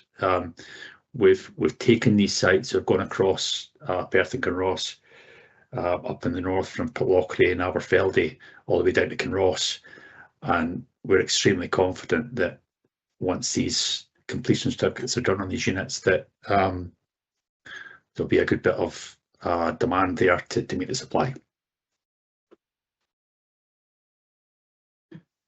Okay, that's helpful. Steve? Yeah, thanks, Convener. Just to make a very quick follow-up point on just what Jonathan said there.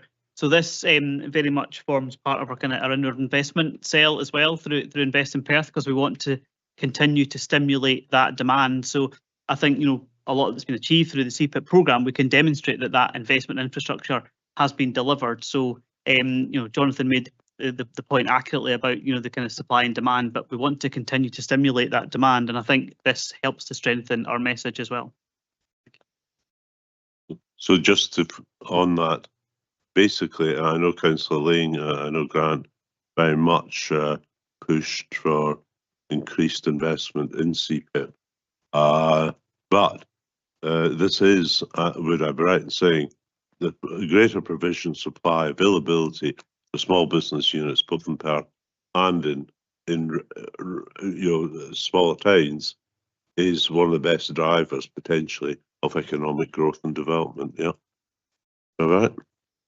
I mean, I would agree with that, because I think that demonstrates that, you know, we're putting infrastructure in to stimulate that demand, and that's very much our role in the whole operation. So yeah, I would agree with that. Thank you. And Rona. Thank you, Vice Convener.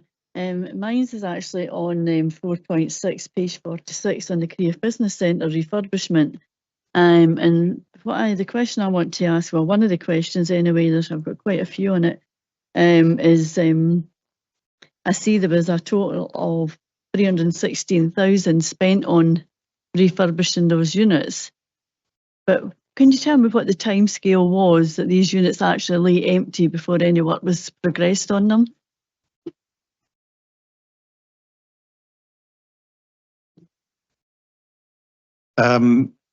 Yeah, there was a considerable amount of time between them becoming empty. They were previously fitted out by a electrical contractor, and there was significant amount of work that had been done there, which had breached building control standards, and it had to be completely gutted out back to its original shell form.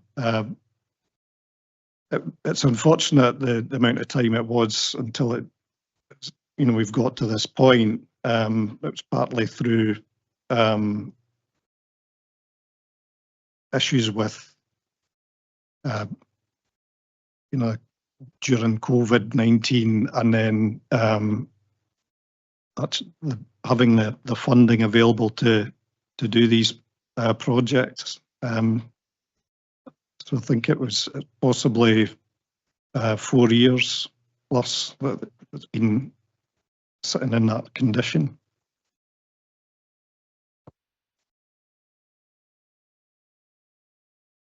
I think it was a bit longer than that, but anyway, I'll take your 4 years on that. But given the demand for the units in that area, it was a bit disappointing in the timescale it took. So I just wonder if, I can see we've got, 2 are ready to be let now, which is good news. I don't know if I can ask my second question on that. Yes, go ahead. Because it's on the same part, and it's at 7.5, where you've got service lands disposal, and the CREOs could possibly be considered for disposal.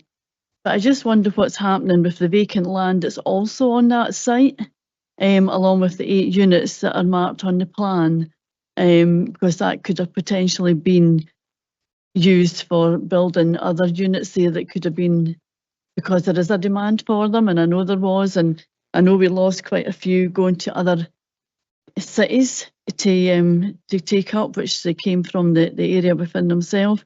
So I just wonder what's happening with the vacant land that's sitting there at the moment. Okay, I can come in there. It's Jonathan James here. Yeah, we have got the adjacent site which we are looking at, and it is something which may well come onto the CPIP programme in the near future. It has got the potential for us to take a servitude right of access through that site in the event we sell it, and get approval to sell it and create additional units on that site. Hopefully that answers your question.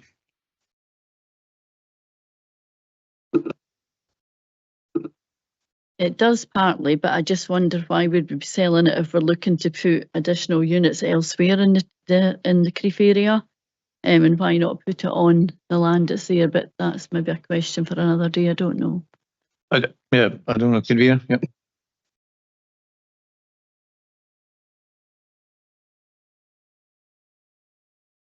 Well, maybe you don't want to hear. Maybe nobody wants to hear.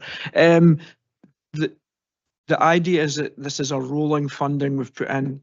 So we build, we sell, we then have the money back to go and move further on. So selling that piece of ground when the unit's there, if we do it, gives us more money then to develop the next set. And obviously the sensible thing is to have a right of servitude of the other parcel of ground that you're talking about. If we just sit and take rent, and we're not going to be able to, the fund will deplete and not be able to buy and move further forward. So I think that's why we're selling and moving on. It's so as we can build more, but I'm maybe incorrect, and I'm happy to be corrected.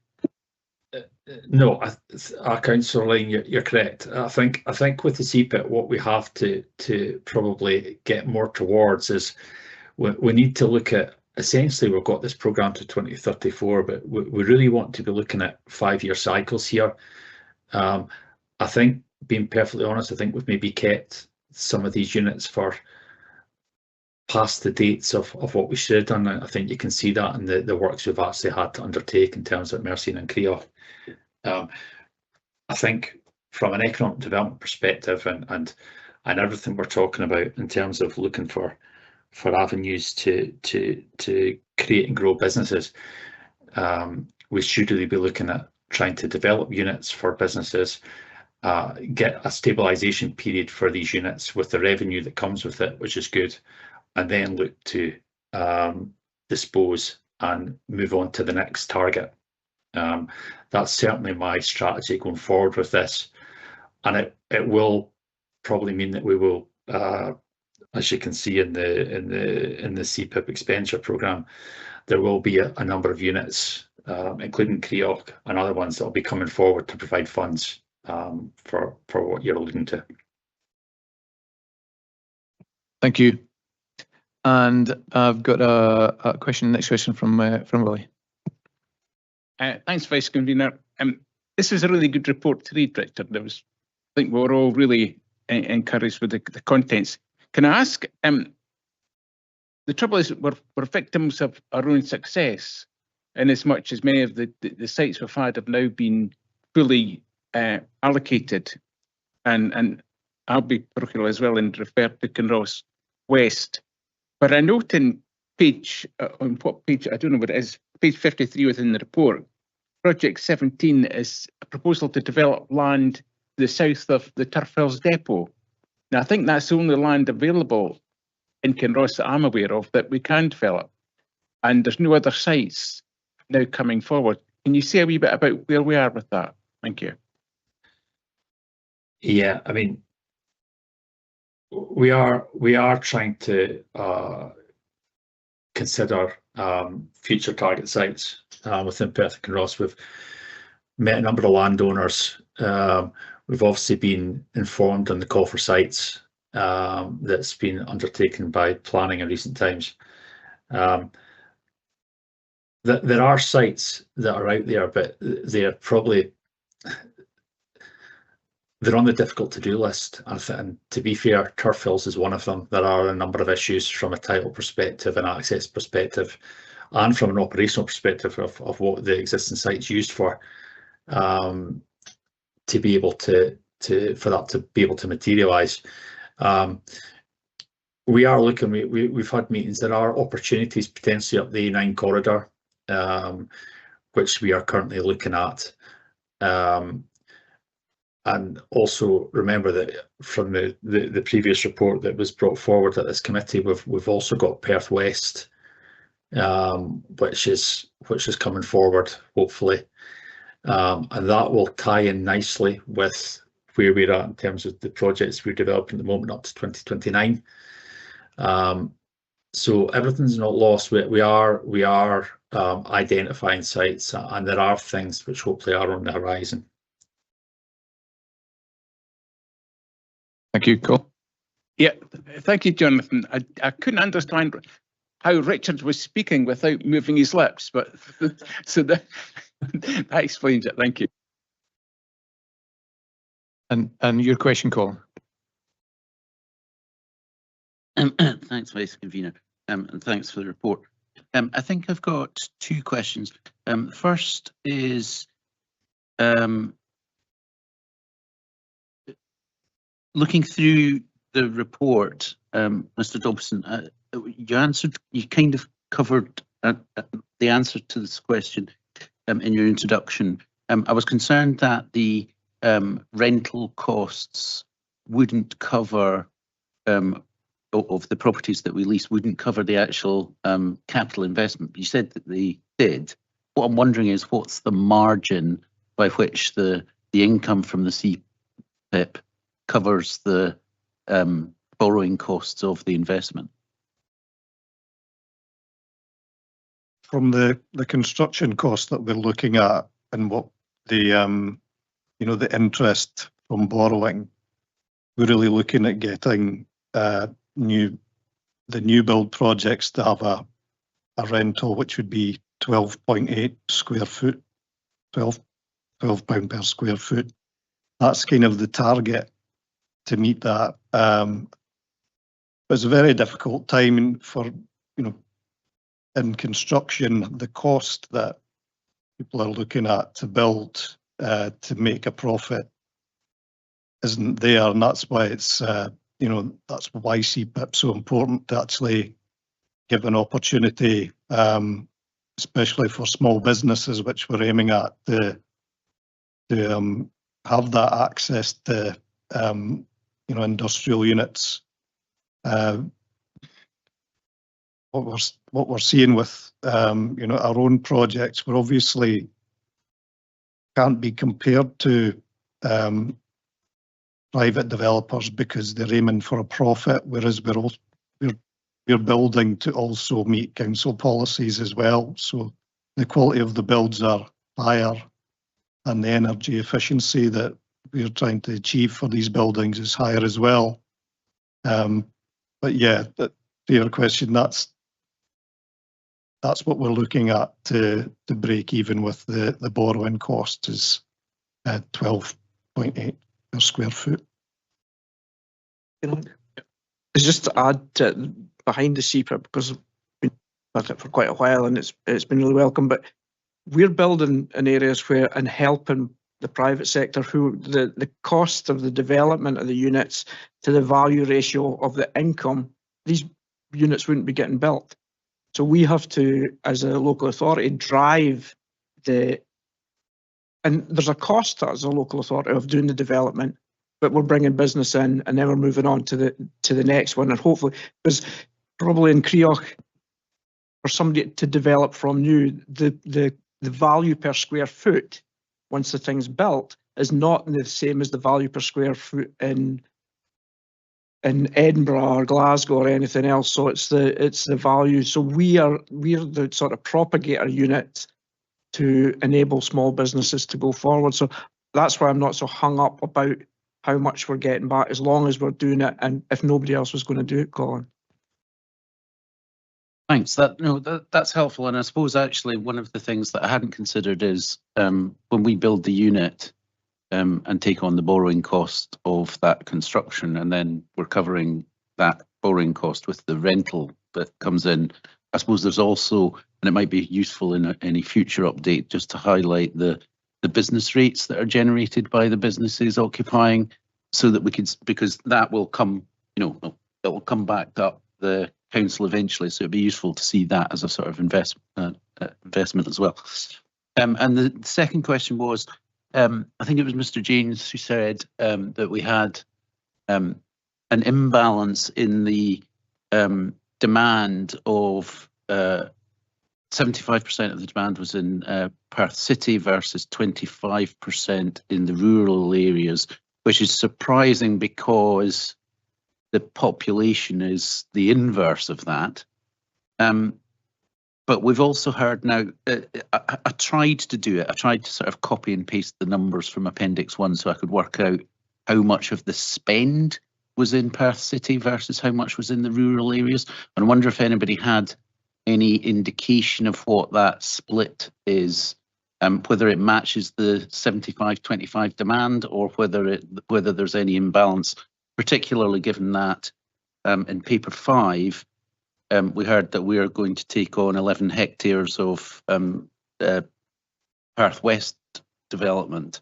So that'll be more money within being spent within Perth City. Richard or Jonathan? Yeah, I could answer that question. I think what we're really dealing with here is the split will probably be not exactly aligned with that, but what we're really doing at the moment is we're taking opportunity. There has been opportunities in these rural sites such as Blairgowrie, Pitlochry, Aberfeldy, etc., which we're going to try and seize. We also need to, we are mindful as well about the future investment that's going to be coming in terms of Perth West too. So the opportunities are out there, and you know, we have done really good things in terms of providing a deal Inverarmond South also, from a private developer. So that land as well has obviously been unlocked by the recent deal we've done in terms of the sale of ground leases, which was a previous report.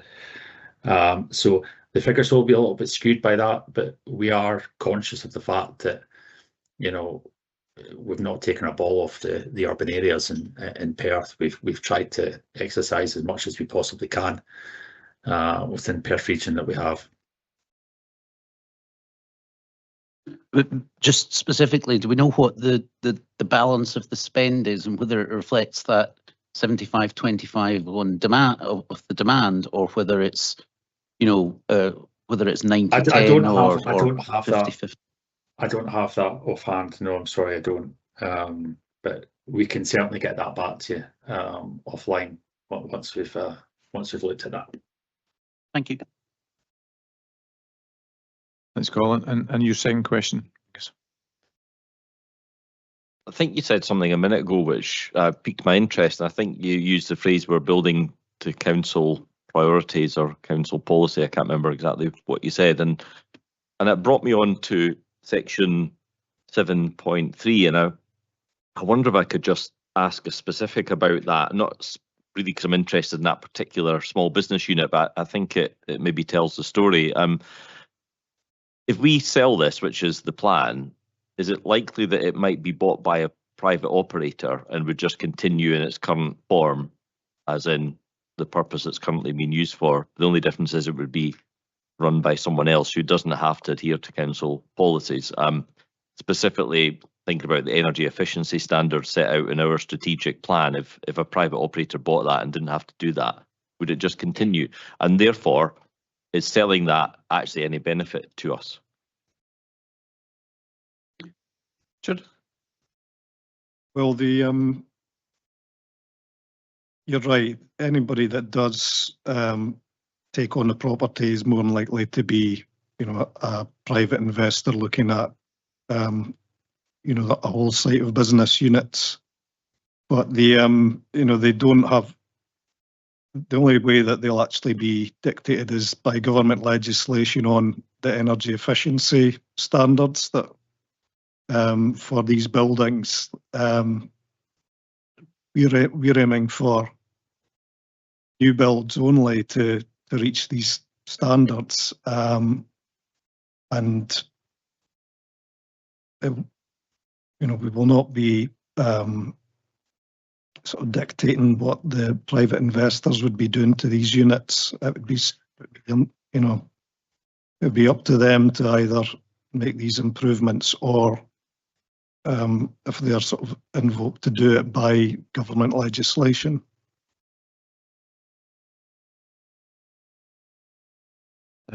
Thank you for that answer. Hopefully that helps. And John, please.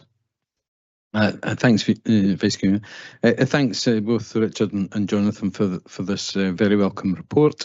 My questions are parochial, I suppose, in terms of the couple of developments up in Highland, Perthshire, in Pitlochry and Aberfeldy. And I just wondered, in relation to the site at Pitlochry, are we confident that the costs associated will cover the removal of the contamination that's on the site there from the former gas works? And you know, I think I see from the estimated costs, they seem to be probably based on size, just as a general kind of estimate. But at what point would it sort of not become viable to build on that ground? Thank you. Yeah, well, there has been a contamination report done for Burnside toilets, just with its history, and that was one of the reasons that this site didn't get development as for a residential use, because the amount of contamination in that ground. The report does suggest that that's for residential use only. For industrial use, the contamination in the ground doesn't have such high weighting. So although there will be, additional cost to the demolition works and, contamination in the ground, confident that it won't break the budget for this one. It's in early feasibility stages, so we would have to reassess this once we've got a proper budget cost for this project. But it's an ambitious one, just to do something within just off the high street to put these units in. It would be a good success story if we can do something with that site, which has been in dilapidation for a number of years now. So if I could just quickly follow up with the Aberfeldy one, there isn't a plan associated with this in the papers, but are you talking about the site that's immediately behind the current small business units at where the workshop is? Is that? Yeah, that's right. I've not prepared a plan that was ready for the committee report for this one, but yeah, the idea is to use that vacant land, to introduce another pair of units. And for Aberfeldy, I think it's we do have other projects in the future for Aberfeldy, but this is available land which we think just be a great use until we find other opportunities there. And thank you. And Rona? Thank you. I just want to go back again to the service land disposals. And, I know we've got dates here looking at 28, 29 and 30, but what is in place for people that are already leasing those properties? What would happen when it comes to that term? Are they just been given a 3-year term just now, or would they be offered to purchase it themselves, or would it go out to tender? Or I just wonder, if anyone's taken on that at the moment, where does that leave them 3 years from now? I was wondering if Jonathan could help me with that one, because it's a surveyor's part to it. No problem, Richard. I waited just in case you were going to speak there. But no, the situation we did something similar a number of years ago at Acorn Business Centre. What we will do, once we get to the stage where we do a surplus declaration and get that approved and get committee approval for that, we will put together an agreement to protect the tenants. I think with Acorn, we offered 5-year leases with the potential for a tenant break at year 3 to provide them with security for the medium term going forward. And it's a standardised lease, a standard commercial lease, which we use right across the board at the moment that we would use. Thank you, Jonathan. Is that helpful? Okay. And I've got a third question from Angus, please. Thank you. I've actually got 3 questions. 2 of them are really similar. Can I just do those 2 first and then do the third one after that? So I was interested in the compulsory purchase order. And my quick and simple question on that is, are we getting back more than we paid for those 2 CPOs, Burnham and Fonap? Or is that confidential information that shouldn't come into the public domain? Yeah, it's confidential information. It's not actually been agreed yet either. But from a CPO order, the normal process is that the landowner doesn't essentially lose out on the process, so they will get fair market value for the loss of their asset. Okay, I appreciate that's not a topic for public debate, but perhaps offline could elected members get a reassurance that we're at least getting back what it cost us whenever we bought it. But I'll leave that to you to decide what's appropriate to be released or not. And my second question, kind of an observation, but just below that. So Mercian refurbishment. I'm using this simply as an example. Rental income of 24 and a bit thousand, project cost 451. That seems quite an odd ratio. It seems an awful lot of project costs for not a lot of rental income. Is that fairly typical, and how long will it take us to get our money back on that? Yeah, I mean, in a lot of subjects, and I think Richard and Councillor Lane's already had conversations on this in this. And the private sector aren't able to build many of these units in areas such as Perth because the rate per square foot isn't high enough. So obviously the construction cost can be the same in Edinburgh as it is to build in Perth, but Edinburgh's going to have a much higher rate per square foot. So that kind of leads to a situation where for lending for the private sector, it doesn't wash its face at a 20% profit margin to allow lending to be forthcoming. We're nowhere near that. Essentially, the most simplistic way to look at it is the borrowing rate that we're at, which is circa 3.75% for borrowing per million. We're essentially getting rent back at about that level, so it's essentially washing its face. And we're doing that not for profit. This is for economic development. It's for providing business opportunity and providing business growth within Perth and Kinross. But I think it's still satisfying to know that, you know, we're not losing on this. It's washing its face in terms of the cost of the council, in terms of the business, the lending rate. Okay, well that's reassuring, and I do understand and accept the economic development argument behind it, even though the figures on the face of them may not look fantastic. I have a third question. Oh, just crack on with it. I promise this will be the last one. One thing that's sort of jumped out through the debate, really, Councillor Brock mentioned an area in her ward that seemed to be taking ages to get some development, Pitlochry toilets. That's been around as long as I've been a councillor. And it kind of struck me that the council housing team have a target turnover rate for void properties, and obviously keep them moving on, get whatever work done needs to be done very quickly and get a tenant back in. Does your team work to some kind of target like that to make stuff happen as quickly as possible so we don't have assets lying and not generating an income for us? I can answer that question. I mean, most of the assets from a commercial perspective, if they're not viable, and this sits out with the CPIP, we do a disposals programme on. So I think over the past 10 years or so, we've disposed of in the region of 50 properties that have been declared surplus, and the money's been put back in the general fund.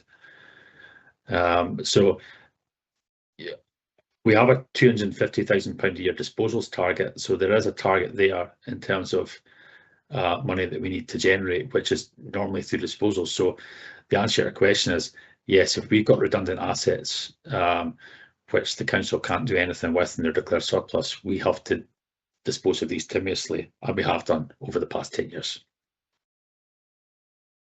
And if your decision is not to get rid of them, but to refurbish them or indeed build them in the first place, is there a target for doing that within a certain timescale? Well, if there's finances available to refurbish them, then we would do them within the timescales required, and we would do them as quick as possible based on statutory compliance from building warrants, planning permissions, procurement, etc. So we would be looking to do it within the timescales that we can within the statutory framework.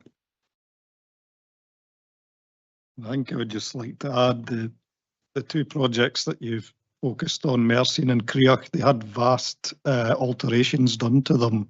So it wasn't a typical example of a vacant industrial unit. And it's a lessons learned thing for any new projects where we've got occupiers looking to do extensive alterations inside.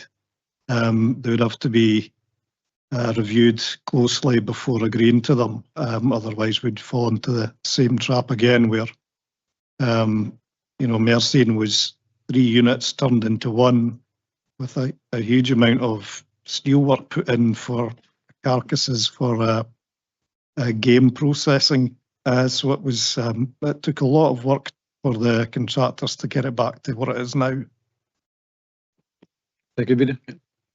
On that, so do we have a reparations policy that if somebody's in one of our buildings and they make, when they move out, that they have to put it back to the standard that it was in when they took it? And that would deal with, you know, you're talking about the costs incurred there. Was that funded by the exiting tenant, or did it fall to the council? Yeah, we have a dilapidations clause within our commercial lease, Councillor Lane. In this instance, the actual business went into liquidation, so there was no recourse to be able to get any money back from a dilapidations perspective on that one. We have also been looking at putting bonds in place with new occupiers, which provides a commitment from the occupier that there'll be funding available if they leave the property, that we can reinstate the unit as it was. That's good, thanks. I think, you know, following on from Councillor Forbes' questions, it might be quite useful just around this, what I'd call process map, simplistically around the decision aspect around how these properties sort of come forward, or how, you know, which areas within the council they're considered for in terms of moving them along from being vacant to being disposed of, or being refurbished, just to have a better understanding. Because I know within the housing side of things that, you know, it's relatively clear, and I'm sure it is within your side, Jonathan, but it's just to provide maybe a bit of context for the committee. I think that would be useful if I could ask you to do that. And the final question, I think, from Stuart. Thank you. Thank you very much. You'll be glad to know I do have just one question. And it's not about Crieff and Craig. I said it would be about a specific location, but thanks to Bailey Brock for the point she's raised. We obviously still have more to do in that front, although I think we've achieved a great deal. But no, it's about Northfield Business Park. We got a proposal this afternoon. I suspect it will be accepted to draw down 20,000 from the Communities Fund. This is on Finance and Resources, to clear up the mess next to the food and drink units. Now, I went out last night, I'd gone out 2 weeks before, no change. There's a huge sign up with for sale, as Graham and Sybil, for sale development land, use class 4, 5 and 6, including food and drink. And it's just strewn with rubbish. And if you look, you know, to your left, there's mounds and mounds more. Now, I don't know how long that's been the case for, but if you're trying to sell development land, it's not really the most commercial way of going about it. So can I just ask, if that provision, I'm not sure why that 20,000 can be taken out of CPIP itself, but if that is agreed today, can we be assured that the rapid action will be taken on this? And secondly, are there measures we can put in place to try to prevent a recurrence, including in CCTV? And I think that's important for the 4 out of the 5, there's 1 unit still to let, of the food and drink providers. And especially it being food and drink, you don't want that kind of mess about. Yeah, it's been a continuous problem at Northmuirton, and it's partly to do with the fact that there is, you know, the gypsy travellers and use that area to camp, and I think that the public use that as an opportunity to dump waste and blame it on the gypsy travellers. It's obviously a really difficult problem to deal with, especially when we're trying to dispose of these fully serviced sites. Yeah, we will be doing that as soon as possible to get that cleared up. And with the introduction of a new building site there, which will be, you know, fully managed there at Site 8, that it should be a good deterrent for dumpers that are coming there to leave things. We've also got Site 9 and Site 12 where we have offers that are nearly complete for developments there. So it will leave 2 sites left at Northfield.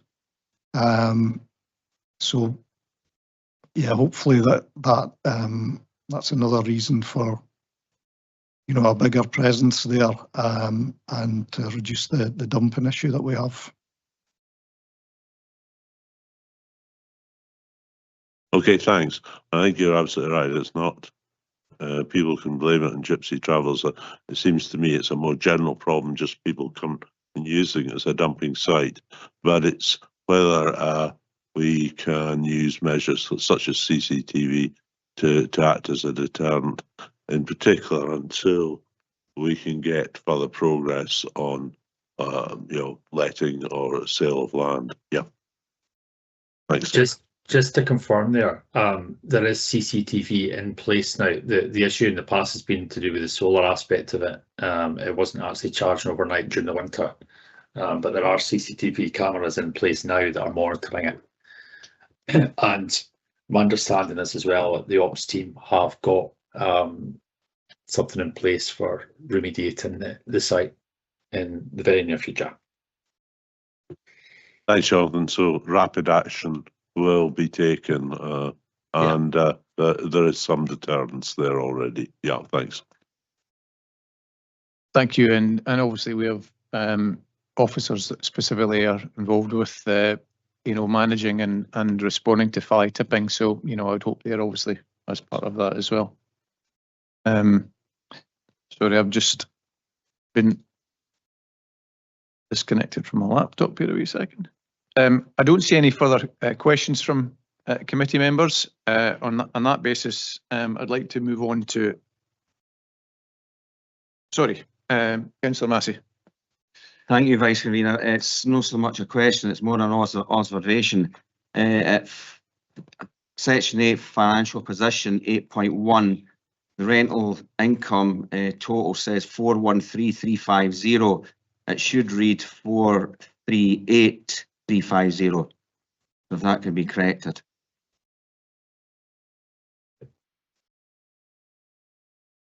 Okay, if somebody could take note of that and amend the paper appropriately. Thank you. Thank you, Councillor Massey. There's no further questions. I'd like to move the report, please.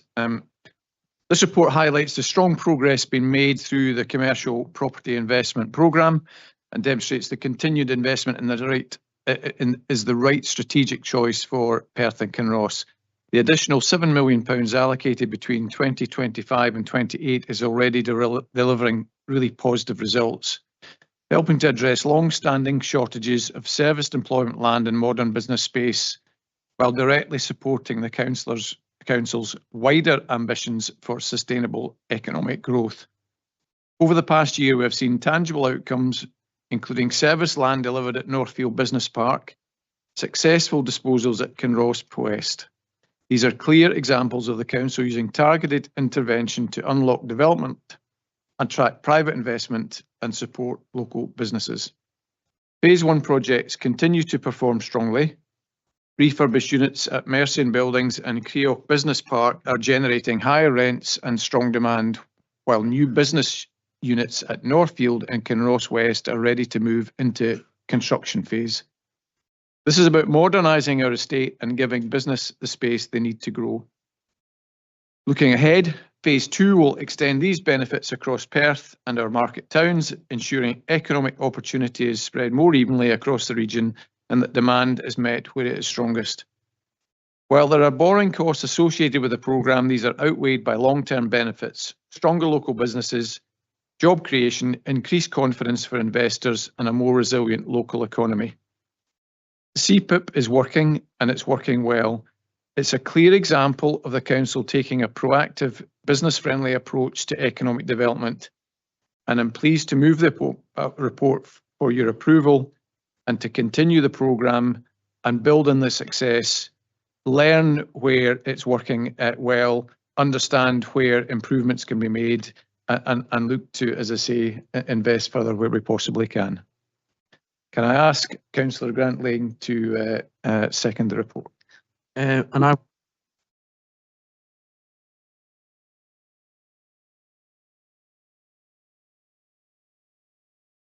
I will be brief because of the time pressure we're under. I'd like to, this is one of the good things that I feel we've been involved in, and it's across the chamber that the council agreed through budget to put extra money into this. And it's a really good example of enabling people to start up their own businesses in areas that wouldn't have been able without our assistance. And I think we should all take some credit for listening to people and taking these steps.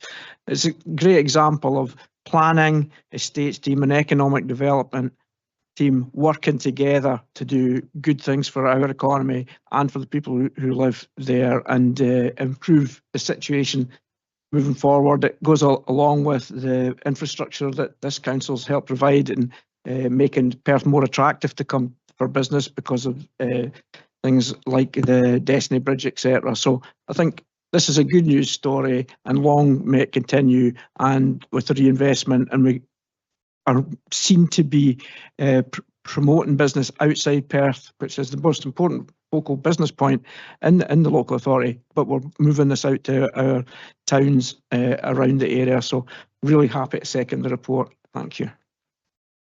Thank you, Convener. Do members have any comments on the report? If there's no comments, I'd like to then hand over to back to the convener for item. It's been pointed out. I'd like to ask committee members if they'd like to agree the report. Thank you. I'd like to now move on to item 7, and is that yourself, Grant, that's going to?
We'll just wait till Colin chases somebody up the stairs.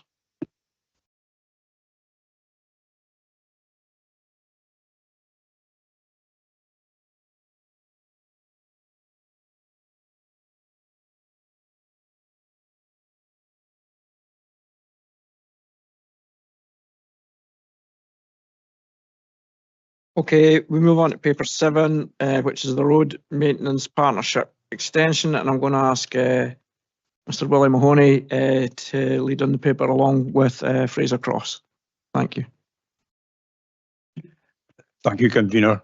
The purpose of this report is to seek approval to implement a 2-year extension to the Road Maintenance Partnership Agreement, which was agreed at committee in 2024, and to discuss a proposal to trial an alternative method of payment for works carried out by Tayside Contracts. The Road Maintenance Partnership was formed in April 2012. It was reviewed again in 2019 when it was considered this model remained the preferred operating method. Since the last extension was agreed in 2024, the partnership has continued to deliver strong performance on the ground, delivering construction projects and supporting and safeguarding our community during severe weather events and other emergencies. The report recommends that the RMP agreement is extended through to 31st of March 2028, and the authority is delegated to the strategic lead environment infrastructure to trial an alternative method of measurement and payment for works carried out by Tayside Contracts. I've noted in the report that at item 4.1 there is an error. It should read report number 24160 and not 2410. My apologies for this error, and I'm happy to take any questions. Thanks, Willie. So we'll open up for questions, please.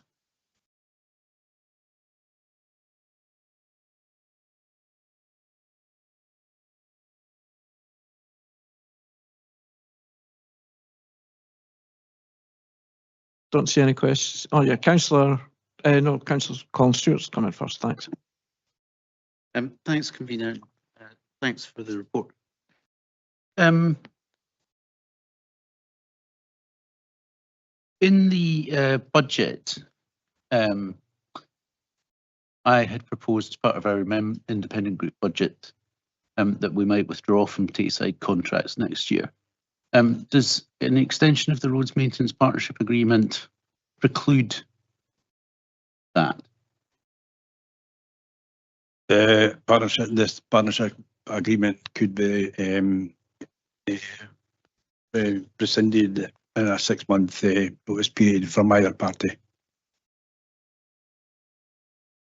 Councillor Duff. Thanks. Willie, I was interested in paragraph 314 on page 87, where it talks about Tayside Contracts Quarry Police have developed a warm mix asphalts and in terms of changes to the way in which we repair roads. And I just wondered if there was any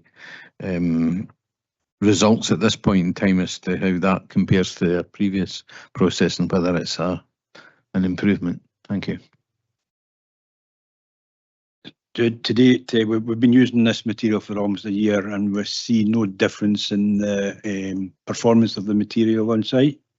It's actually an industry-wide initiative as well, so most quarries that produce coating materials are actually moving to warm mix asphalt. So yeah, the benefits are that obviously, as pointed out, is the lower CO2 emissions in the production of the asphalt. It's laid by exactly the same methods as the previously considered to be conventional material. Thanks. Councillor Brock, Rona. Thank you, convener. My question really is just to ask what consultation's been carried out on this paper. Has it, with the partnership agreement, has it been carried out with the Tayside Contracts Board or the vice convener or the convener or anything like that?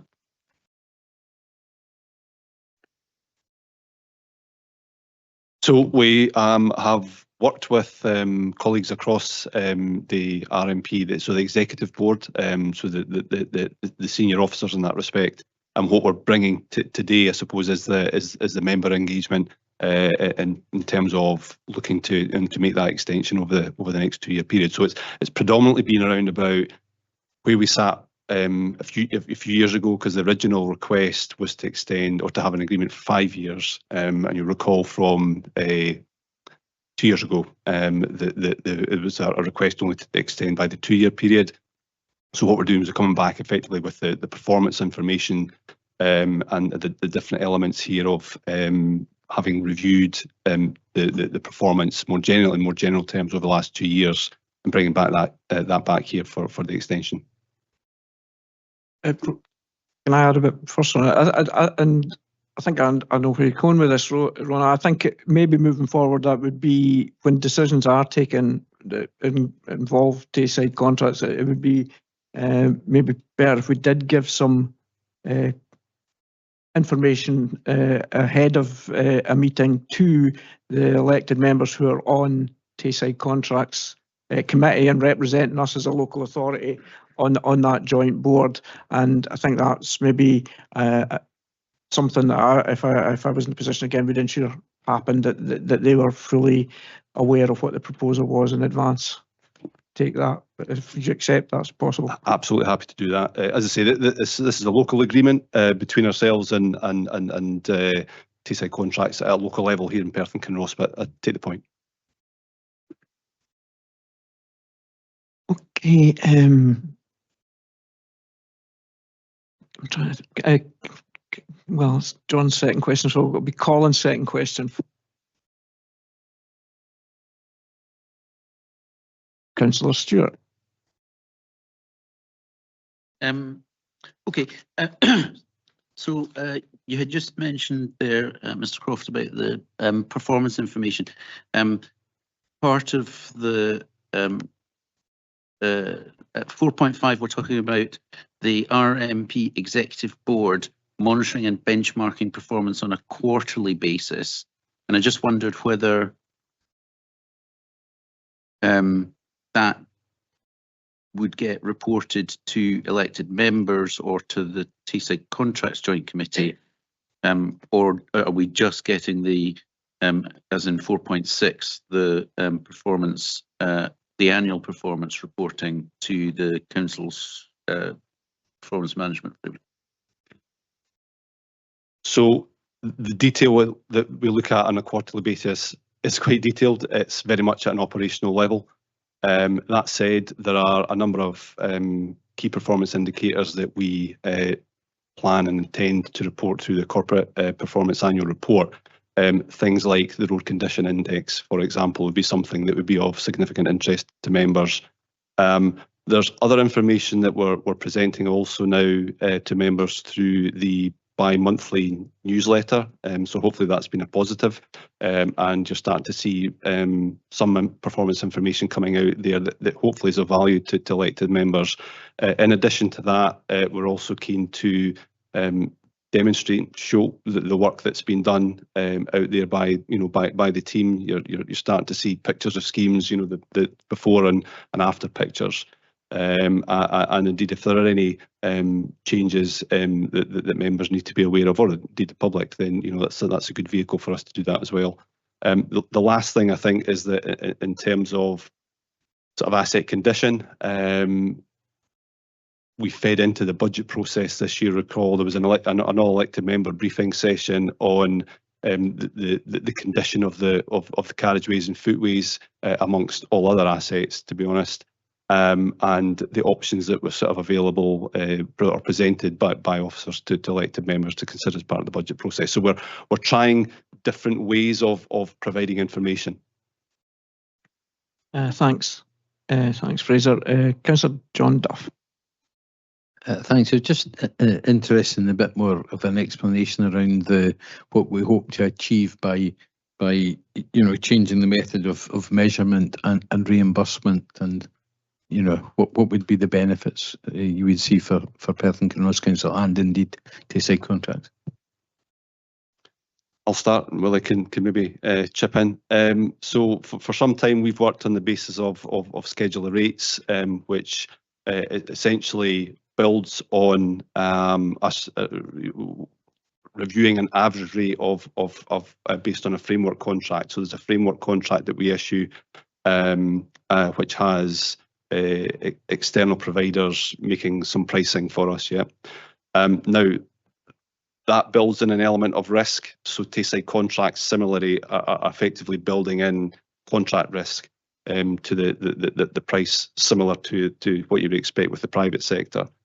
As an affiliate organisation wholly owned by the 3 local authorities, the risk element ultimately falls back with the council, or the 3 councils anyway. So there is an awful lot of time and effort put into actually managing the framework side of it and going through scheduler rates. So what we would hope is that actually in implementing this approach, which by the way is the way that Dundee City Council carry out as well at the moment, is that we will save officer time, so that officer time can be focused on delivery. And ultimately, we've kind of looked back the last few years. There are ups and downs on certain schemes and projects, but we believe that ultimately there should be more of our money that could be spent on our network. So what we plan to do over the next couple of years is move to this method of measurement. We will review that again quarterly through the senior board, and we'll be able to report back on progress and what that's meant for us over that 2-year period.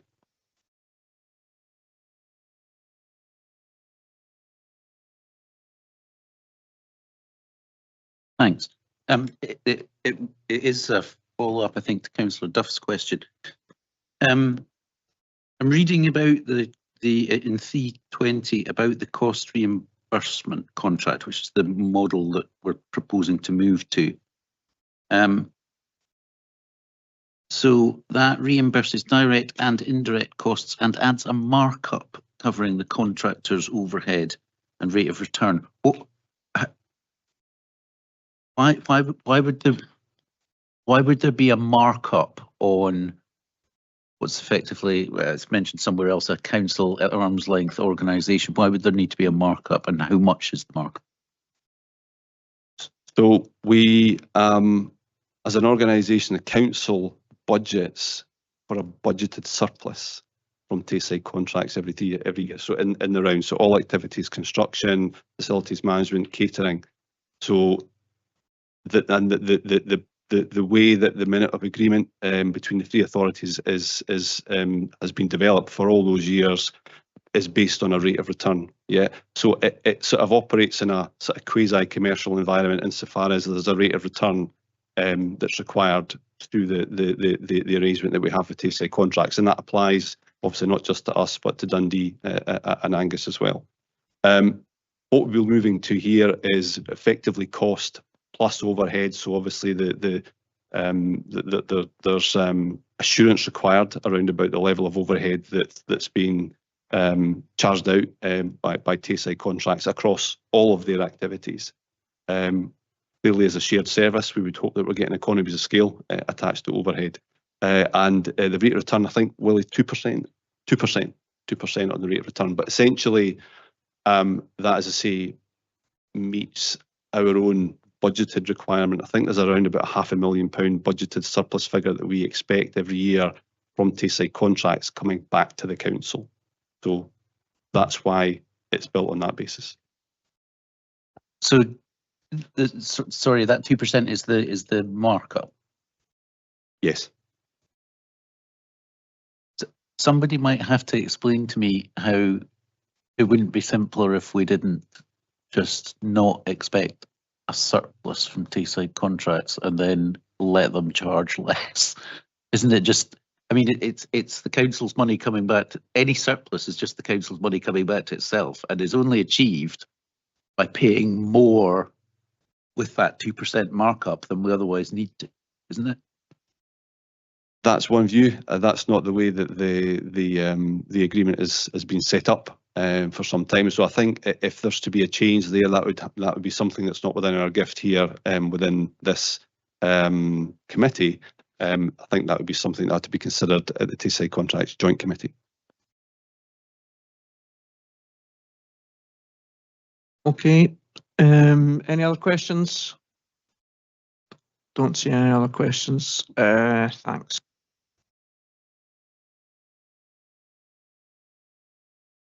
This is the Roads Maintenance Partnership and not the whole gamut that is Tayside contracts. And I'd like to say some of us took the chance to take the trip out to Rutherford, and I think we're moving in the right direction. Everybody been virtually in the same room or almost in the same room at the same level of a building, where everything's a lot more coordinated, I would think, moving forward. I think I'd like to pay tribute to the officers that we seem to be more engaged with Tayside contracts now. It was 2012 it was set up. I think Willie was here then, and so was I. I'm sure Colin was too, along with some others. It seems a long time ago. But I think with I'd like to give credit to the members who are on Tayside contracts just now, who are really asking questions and making people think, and maybe we are moving towards doing things slightly differently, but you know, improving what we do. But when it comes to the Road Maintenance Partnership, I think what I saw down at Rutherford really gave me confidence in the way that we're moving forward. So I'm going to move the report now. formally. The road maintenance partnership between Perth and Kinross Council and Tayside Contracts was established in 2012 to deliver road maintenance works, provide de-icing and snow clearing on roads and footways during the winter period, and act as the Council's first line response to severe weather events and other emergencies, 24 hours a day and 765 days a year. The work and response related activities are provided by an integrated team of staff and operators from the two organisations, critical to the delivery of the road maintenance works programme and for the support and safeguarding of our communities during emergencies, assisted by other council services and key multi-agency partners. Since its inception, the partnership has delivered integrated services, optimised efficiency and provided best value and resilience through shared services and multidisciplinary roles, and has continued to deliver strong performance on the ground for our communities over the last 2 years since the approval of the last partnership agreement extension. As the climate continues to change, the council area is experiencing a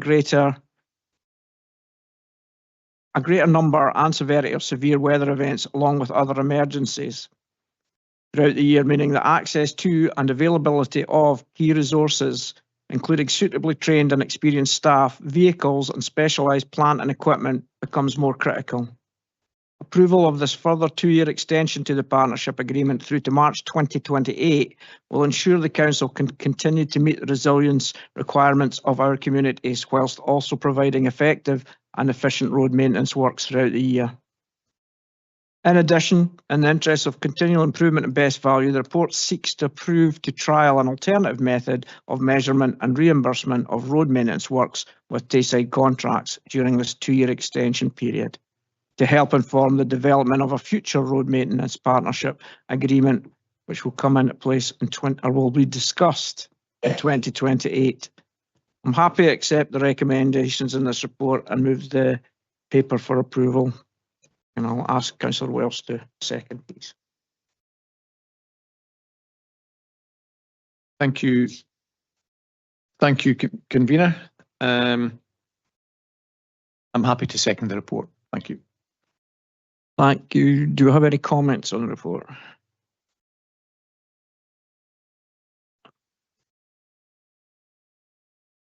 Yeah, computer, sorry, just bear with me. The computer's got a wee bit mind of its own here. So, first comment, Stephen Carr. Councillor Carr. Thank you. As one of the elected members lucky enough to get the visit down to Inverarmond, I would like to echo the comments that have been made previously with regards to the roads maintenance. It was impressive, the equipment that we have for responding to things, the winter maintenance team, the flood prevention emergency equipment that's available. But I'd also like to say that during that visit, the staff that were there were absolutely superb as well. And the information that we were given, it would be hard not to have a visit to Inverarmond and not be completely impressed with what's going on down there. So just like to pass that comment on. Thanks, Councillor Carr. Do we have any other comments? Don't see any other comments then, so can we agree the paper? We're just going to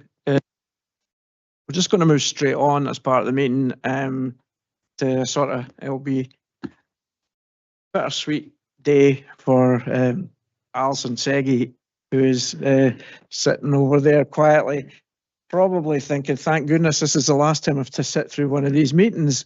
And I've asked and done, well, somebody's done research for me, and I will give you all Alison's time here, and going back away before 2012, a lot of it. But my path with Alison has crossed a few times over the year, and I always find Alison is one of these people who's never front and centre, just seems to get on with things, and you'll turn up, and she's actually done the organising for it, and she's just there. So she's always been somebody who I've found has been done a really good job behind the scenes seemingly to make things smooth when an event comes up, and that's the way that I remember, or will remember, the way that she's carried herself and the work she's done throughout her time at the council.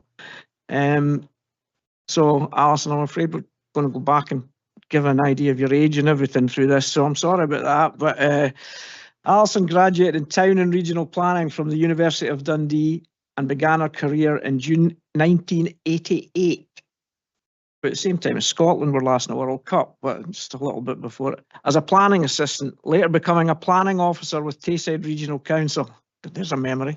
In April 1996, she joined Perth and Kinross Council as an economic development officer before being appointed economic development manager in 2003, a role she has held with distinction ever since.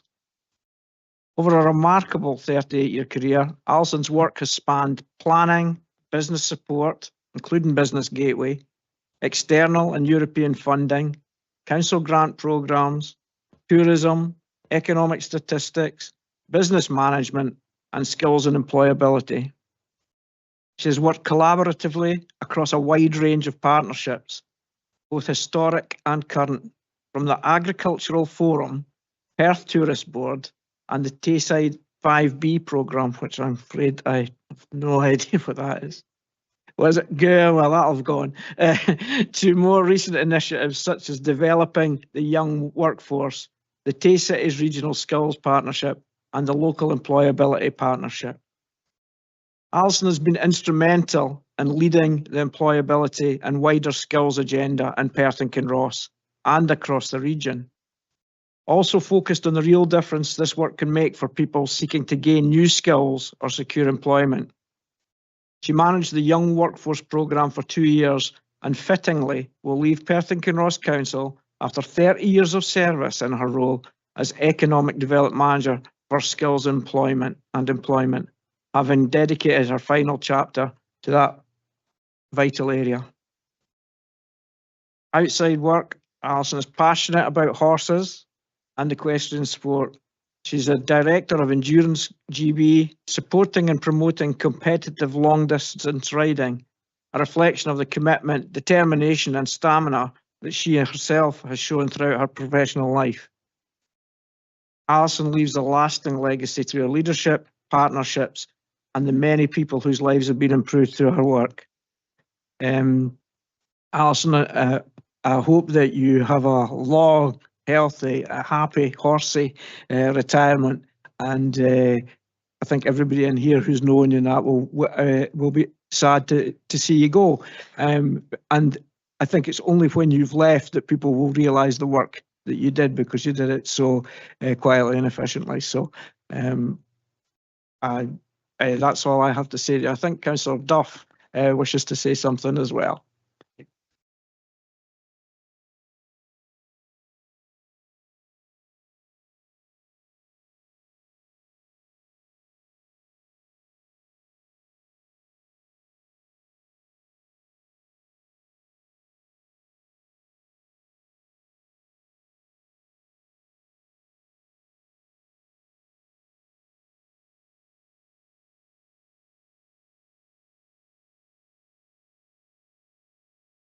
There we go. Alison, it's a pleasure to have the opportunity to mark your retirement after almost 40 years of dedicated local government service spanning both Tayside Region and Perth and Kinross councils. As you've heard, you began your career in planning, and I'm sure that these early years instilled a strong understanding of place and community that were to stand you in good stead throughout your career. Over time, your career direction moved into economic development, where your grounding in planning would have been helpful, I'm sure. Alison, your last 30 years, as we've heard, has revolved around various economic development roles, and over that time, you've made a significant contribution to the economic development of Perth and Kinross. You've supported businesses and enterprise, helped to shape our economic strategy, and have been instrumental in providing economic and grant support throughout the area. As the Young Workforce Programme Manager, you would have helped strengthen links between education and employment, ensuring that our young people had access to the skills and confidence that they needed to succeed. Your calm, experienced leadership during periods of significant challenge and change have made a real difference both to our businesses and our communities, and also to the council. Can I thank you for your dedication, your professionalism, and your contribution over nearly 40 years. And we wish you a long and happy and well-deserved retirement and every success in whatever the future may bring. Thank you.